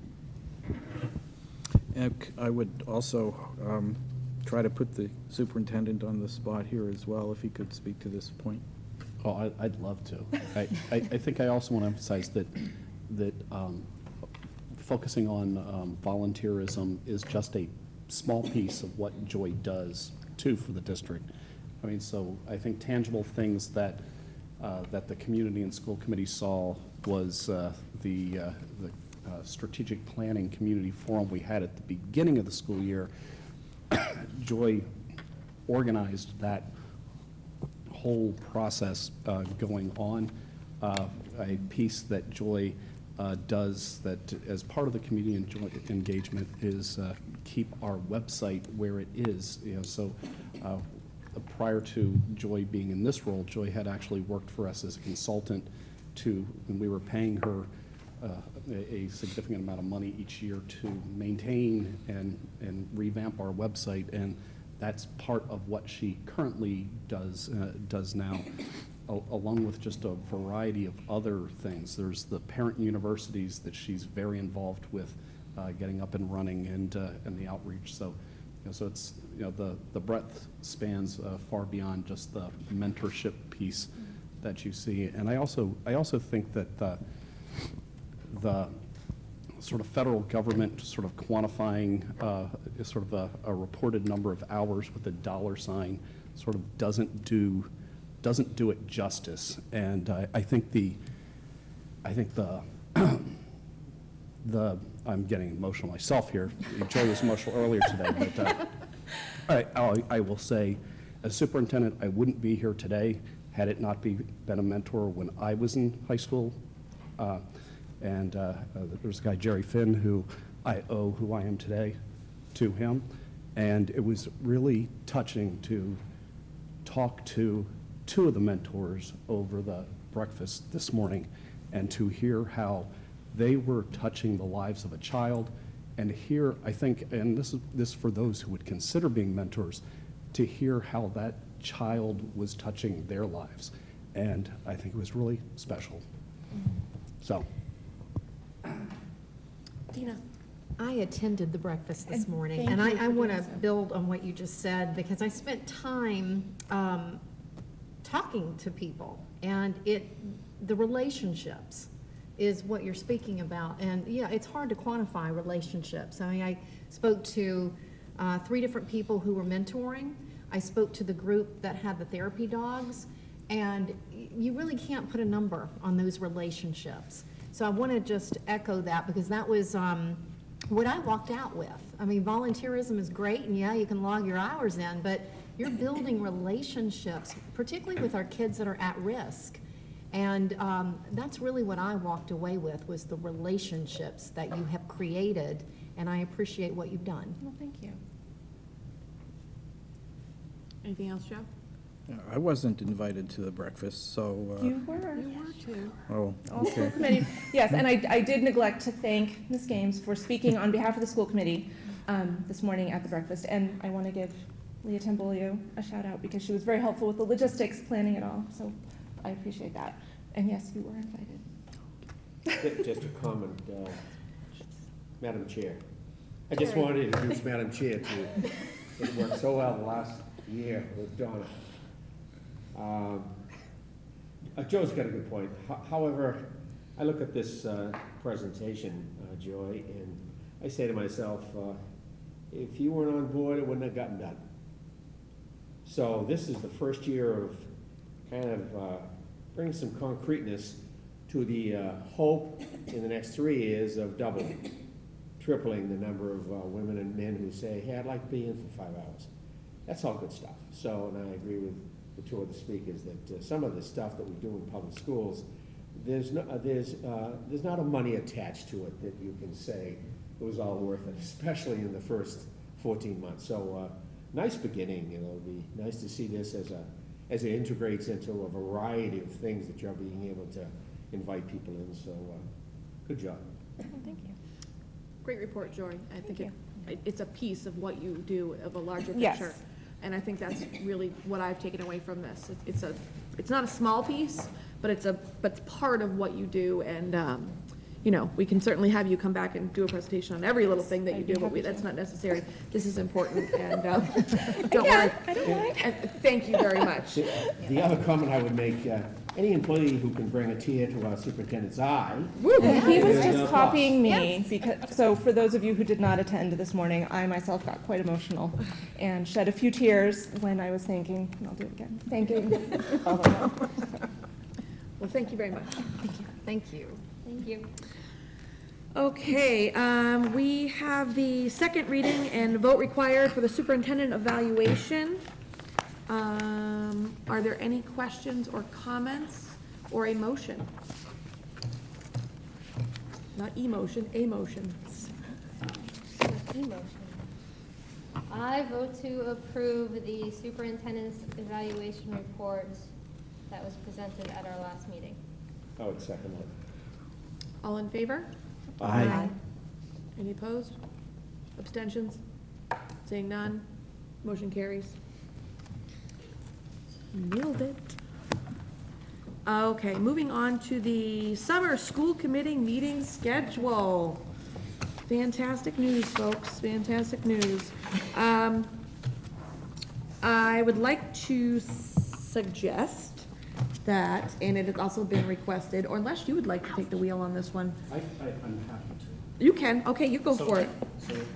So I think Jackie and I had this great idea. It was great. Going into planning this meeting, that we would try to have fewer school committee meetings during the summer. And we'll stop right there. Seconded. There are some logistical business things that we need to make sure that we take care of. The first, any sort of FY19 budget closeout has to happen before July 15th. So we have to have one meeting before July 15th.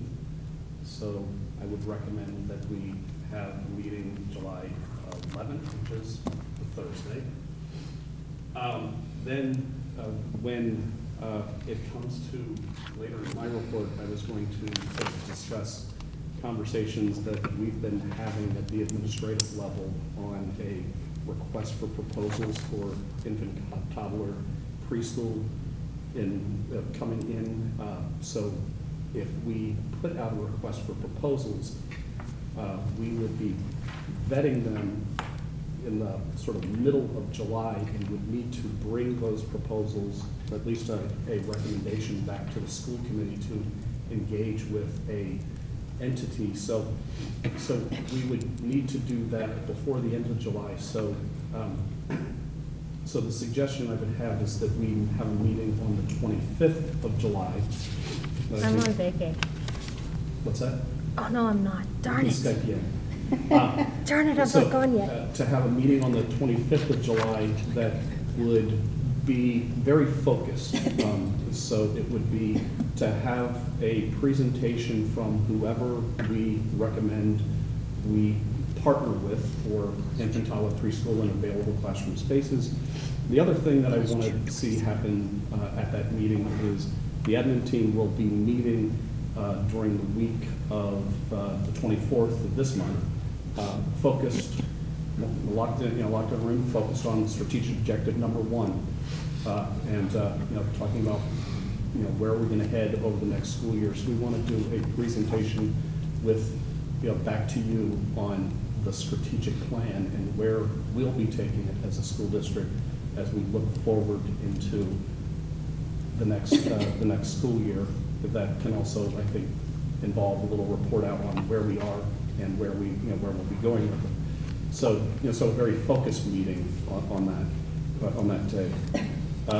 Then we I think traditionally we have a sort of a working retreat that's that's not a sort of a televised thing, but a working retreat where the school committee discusses and comes up with goals. And, you know, the suggestion we have is August 8th for a sort of a retreat date. And then we'd be back to a regular school committee meeting on the 22nd of August as we So head into the basically, next no school year. Thursdays off. Nope, we did. We have two very neatly placed ones. Retreat date times? It'd be regular meeting times. Okay. Perhaps a little bit earlier in the night, but You usually call it a workshop. yeah. Okay. I'm unavailable on the 22nd, but that doesn't mean anything other than I won't be here. It'll be a regular scheduled meeting, and that would be fine. Anyone have any other? Sharon? I would just request that the one on the 25th be moved, so maybe we could get the 11th and 18th or something, and get July done with. In 2 weeks instead of spread it out.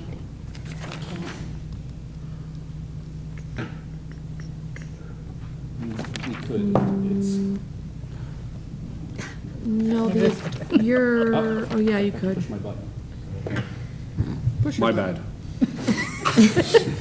I'll repeat that for everyone now. No. So, Katie, do you think we would have enough time on the RFP?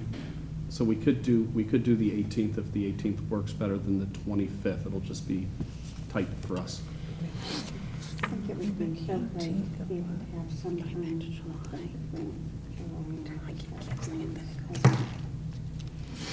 How tight does that make it for you? We can work miracles. Was that in July? Yeah, I think it's July. So we're gonna change the 25th to July 18th. So July 11th, July 18th, August 8th will be a school committee workshop, and then August 22nd will be our regular school committee meeting. The others proceeding at our regular technically, but, and then we will determine times at that time. Oh, yes, and can we confirm June 27th? Everyone has that as a regularly scheduled school committee meeting? Good? Okay. Mary's really excited to be on the committee, I can see her eyes.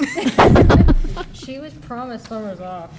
We'll have an executive session. I didn't make that promise. We'll have an executive session on the front end of that.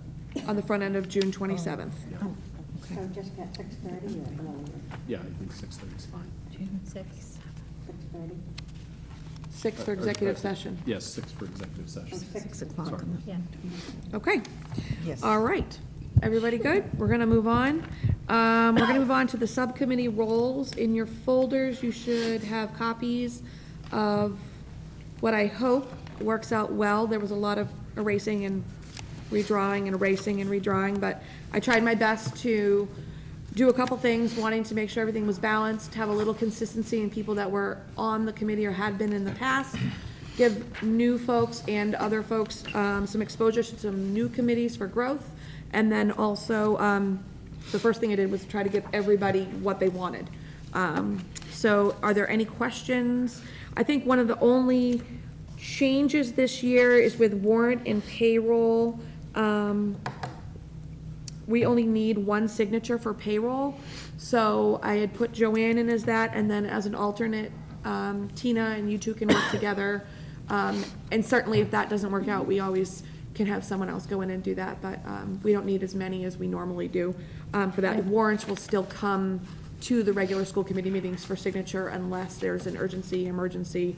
We have to cancel a meeting because we don't have a quorum, and then we do like we've done in the past and have the warrants at the office to go sign. Jackie? Yeah. My comment is, since we're making a change on the warrants, instead of all of us signing them, to just. No, we're not making a change on the warrants. Everyone signs the warrants. We're only making a change for the payroll. Just the payroll? Just the payroll, correct. Okay. We only now have to have one signature for payroll. We don't have to have Okay. a minimum. Misunderstood. Mhm. Thank you. No, that's fine. Joanne? For the sick bank, you have my daughter-in-law, and she will be there. Jackie the wrong Sheehan. last name, I just caught it, I scratched it. What out. is, just out of curiosity? So your Westgate Foundation. I put Oh. Sheehan in here. I caught Oh, but then the last name. sick bank too is Jackie Sheehan. Yes, so She'll scratch be out the there. last name and put C. Brett Long in there. Okay, so I'm not doing sick No, bank. you're Westgate Foundation. I'm Westgate, okay, good.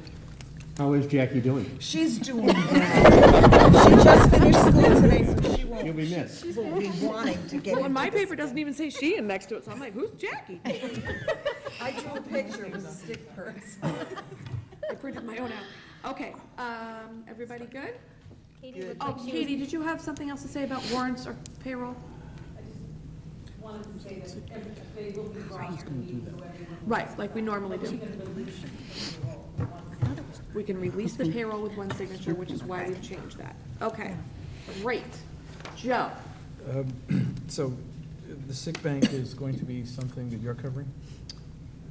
Yes. Okay. Jackie Zebrat Long, no longer Jackie Sheehan. Okay.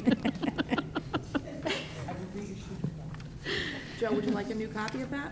I've got We'll it in email you pencil, one. thank you. It'll be with your invitation. Number 8 is assignment of the payroll signatory, which we just did. That will be Joanne and then alternate of Tina. With the emergency?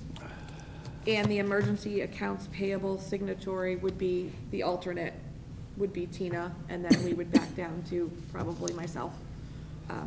I don't see that we're gonna really need that, but we'll go from there.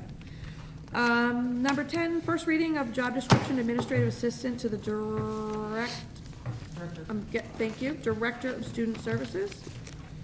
Are there any questions or comments regarding this job description?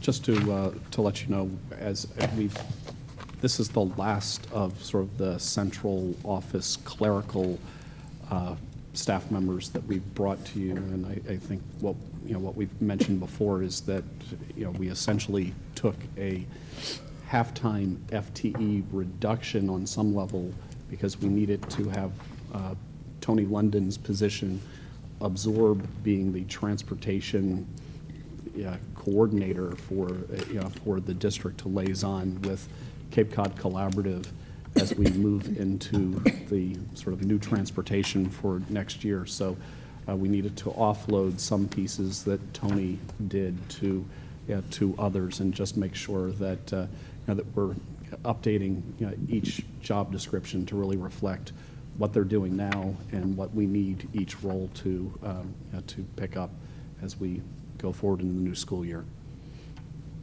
Is this an internal transfer, or is this advertising too? No, this isn't a new person. This is Kathleen Davik is the person. This is Okay. just clarifying what that role does. Technically, it's, anytime we sort of retool a job description, we bring it back here to the committee. Okay, any other questions, or, and that would be our first reading, so that will be a vote for our next meeting to move forward on that. Subcommittee reports, first reading of service animals in school and technology acceptable use policy. There's someone. from Okay, the- so, which one is first? Service animals in school?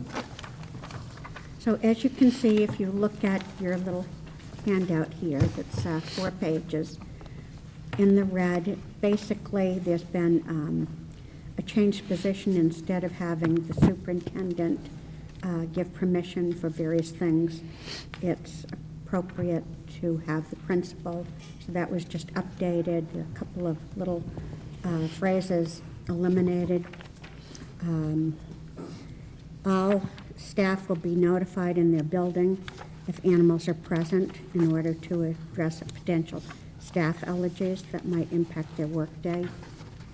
And that's the essence of that one. Question, Nancy? I just noticed a minor typo. It says in the red, school-wide events in order to address instead of high order. Thank you. I thought that would be Joe. Okay. Thank you for that. The next one on technology, this is basically just updating to our more online, now that there's Facebook and a lot of online communications, they're just talking about not having these be communications between students and staff that are of any personal nature, to protect, talking about children, identifying anyone by name, that type of thing. And so you can read that further if you have any questions. And all of this is going to be discussed in staff meetings, so staff will be aware of what is appropriate and what's not. Any questions on either policy? Joe? Having had the chance to look at this again in emails, which I did receive, and again here today, I thought that the acceptable use policy was remarkably well done, very thorough and very good. And I come back to the animals in school draft, and I think that our committee made a mistake, which we should rectify tonight, and it's a small one. I think the addition on the first page about the principal notifying staff in their buildings, I think that's not necessary, and not only unnecessary, I think it places one extra task on the to-do list for a principal, and principals don't need one extra task on the to-do list. I say unnecessary because I think there are going to be very few, if any, staff members who need to be alerted when there are animals, service animals present in the school or for school events. I think that's very unlikely to occur. And in the instances where it does happen, I think the best way is not to legislate this, or is, I think what we're doing is really over-legislating. I think the best way to handle this is simply informally. So that if you're a custodian and a service animal during an assembly is going to cause hardship because of an allergy that is so severe that it will impede your ability to do your work, should that occur, I think the custodian or other staff member can simply respond to the situation in an informal way, in a discussion with an administrator and nurse, and simply remove himself from the area that might potentially cause some harm. So rather than having announcements for every time there's a service animal in the building and staff have to be notified, I think we can just do better to keep the draft and omit that sentence about the principal having to make notifications. I think that's more in keeping with good judgment and common sense. Well, I would disagree wholeheartedly, being somebody that is one of those people that could have to be rushed to the hospital if I was in a room and a substitute or something like that. I think that you never know who will be a substitute that day or who could affect, and it's just so much safer, since we're trying to avoid any kind of litigation, to just put this in here. The principal themselves can figure out how they notify, whether it's something that comes out on the morning announcements or whether it's something that's sent in a text or email. I wouldn't presume to think for a principal how they'd do that, but I think it's our job to recommend things where we're going to avoid problems. My question, I guess I announced myself. My question would be, just from the other perspective, the rights of the person with the service animal would kind of be that's where I'm prioritizing this at this time, and to protect their rights and their use of using public space with that animal. And I don't necessarily see if there's a section in here. I mean, this is more protecting our staff. I don't know if in your reading, Joe, yes. Those students who need a service animal have a right to bring that animal to school even if it causes allergies or concerns to other people in the school. That's beyond the scope of the Monomoy Regional School District. That's a law that we have to follow. So And that's, isn't it within their right and confidentiality that, I find it weird that we make an announcement that there's a service animal when we're probably not trying to identify someone as being different or with a special need. That I find kind of troubling with this policy. Nancy? I think Sharon's request and Joe's comment, both well taken. And I think if you jump up a paragraph, and it seems very wrong that we're discussing this as a full committee, I think we should just send this back to the subcommittee. Yeah. And I'm going to say my piece anyways, because I have a good thought. So in the second paragraph under educational program, you could say the use of animals to achieve a specific curriculum, objectives, yada, yada, yada, provided student and employee health and safety are not jeopardized. So if you add in employee where you see student, problem solved. Because if there's a jeopardizing of a student or employee, it happens there. But I digress and say that I think we should take that off first reading and send that back to the policy subcommittee. I would agree with that. Policy subcommittee, okay, taking that one back, and the technology acceptable use policy will have its second reading at our next meeting, and if you don't have a draft ready for this for its first reading at our next meeting, we could do it for the July 11th meeting, that's We fine. got lots of meetings. Yeah, we got plenty of meetings, so. All right, no more comments or questions on that? All right, great, we're gonna move forward. Superintendent's report. Every minute matters. All right. Joe, I sadly see here that you are on the negotiations subcommittee. And that's why I asked if you'd done anything wrong. We had our first negotiations meeting with the SEIU, which are our custodians, this past week, and I think Madam Chair had not had a chance to fully put this together. So she designated Terry to come in and be the school committee rep as part of those negotiations. I had asked Bill Burkhead to be part of it. It was like bringing in the A-team in a year where negotiations have gone on and on and on. It was a one and done, so hence why we'll have an executive session at the front end of our next school committee meeting to bring to the committee the agreement that we've reached with the SEIU that I think is extremely fair. Our custodians do a great job here, and I really appreciate that we were able to come to a resolution that evening.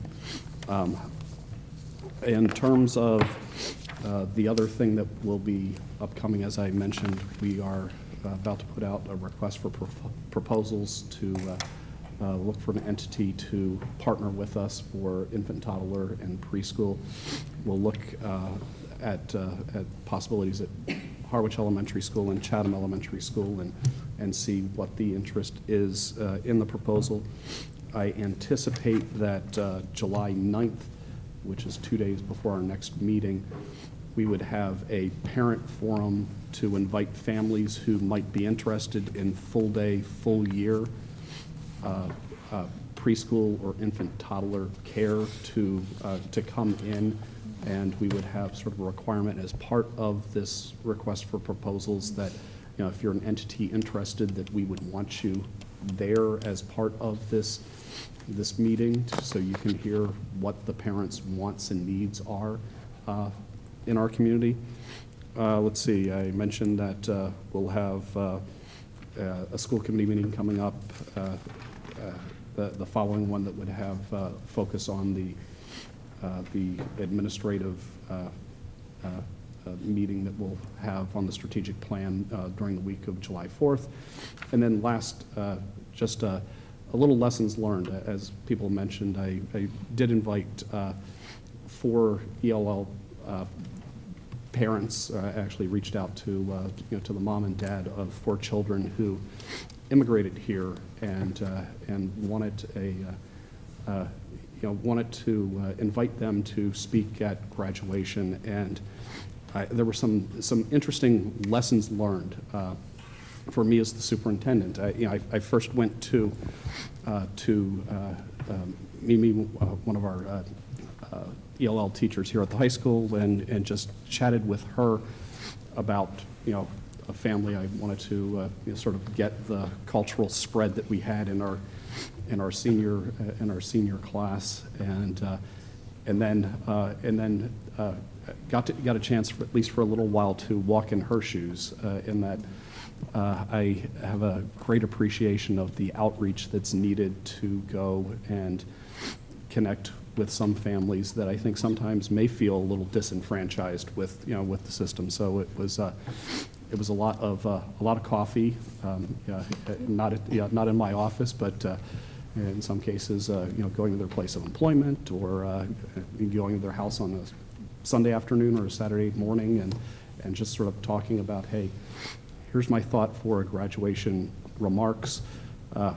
Would you like to be part of this? And in some cases, it was sort of like, Scott, you do realize I'm still learning how to speak English. I'm like, it'll be fine. We've got this.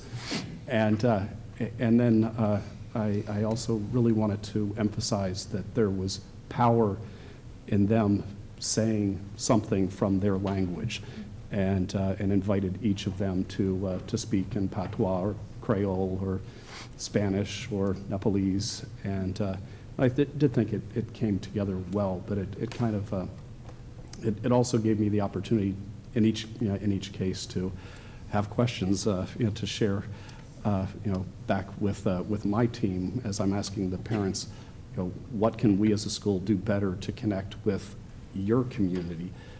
Because I talked with each of the parents, and here we have this situation where we're not seeing some families that are not showing up at a curriculum night or at different events, and what can we do better on our end? And I think an appreciation I got is it's the families I was sitting down with are hardworking families, oftentimes working multiple different jobs to go and provide and make a better life for their kids. And sometimes our schedule on when we're having events wasn't overlapping well with theirs, but I think it was a good start in terms of developing a sort of an ELL parent council that we want to reach out to. We've made some good inroads, and I think it's pretty clear that there's a lot more coffee that needs to happen on Saturdays and Sundays to go and move that initiative forward. That's it. Great, thank you very much. Declaration of surplus items. Would anyone like to read the declaration of surplus items? I'll go quick. Madam Chair. Ms. Scott. I would like to I'd like to declare surplus a cow cart, 2 cow carts, 5 all-in-one HP Inventons, I believe that says, 2 printers, 1 Apple desktop, 5 laptops, 1 battery, 1 server, 2 projectors, and 1 desktop, all from Chatham Elementary. I'm up. Second? Second. All in favor? Aye. Motion carries. Excellent. Warrants are out. Motion to adjourn? I move to adjourn. If I had to do warrants, I'd get to do that too. What? If I get to do warrants, I get to adjourn too. I move to adjourn. All in favor? Oh, do I have a second? Second. Thank you. All in favor? Aye. Opposed. Opposed? Motion carries. Good evening. Great job, Madam Chair. Yes, sir. She's crisp. I'm trying. Shut that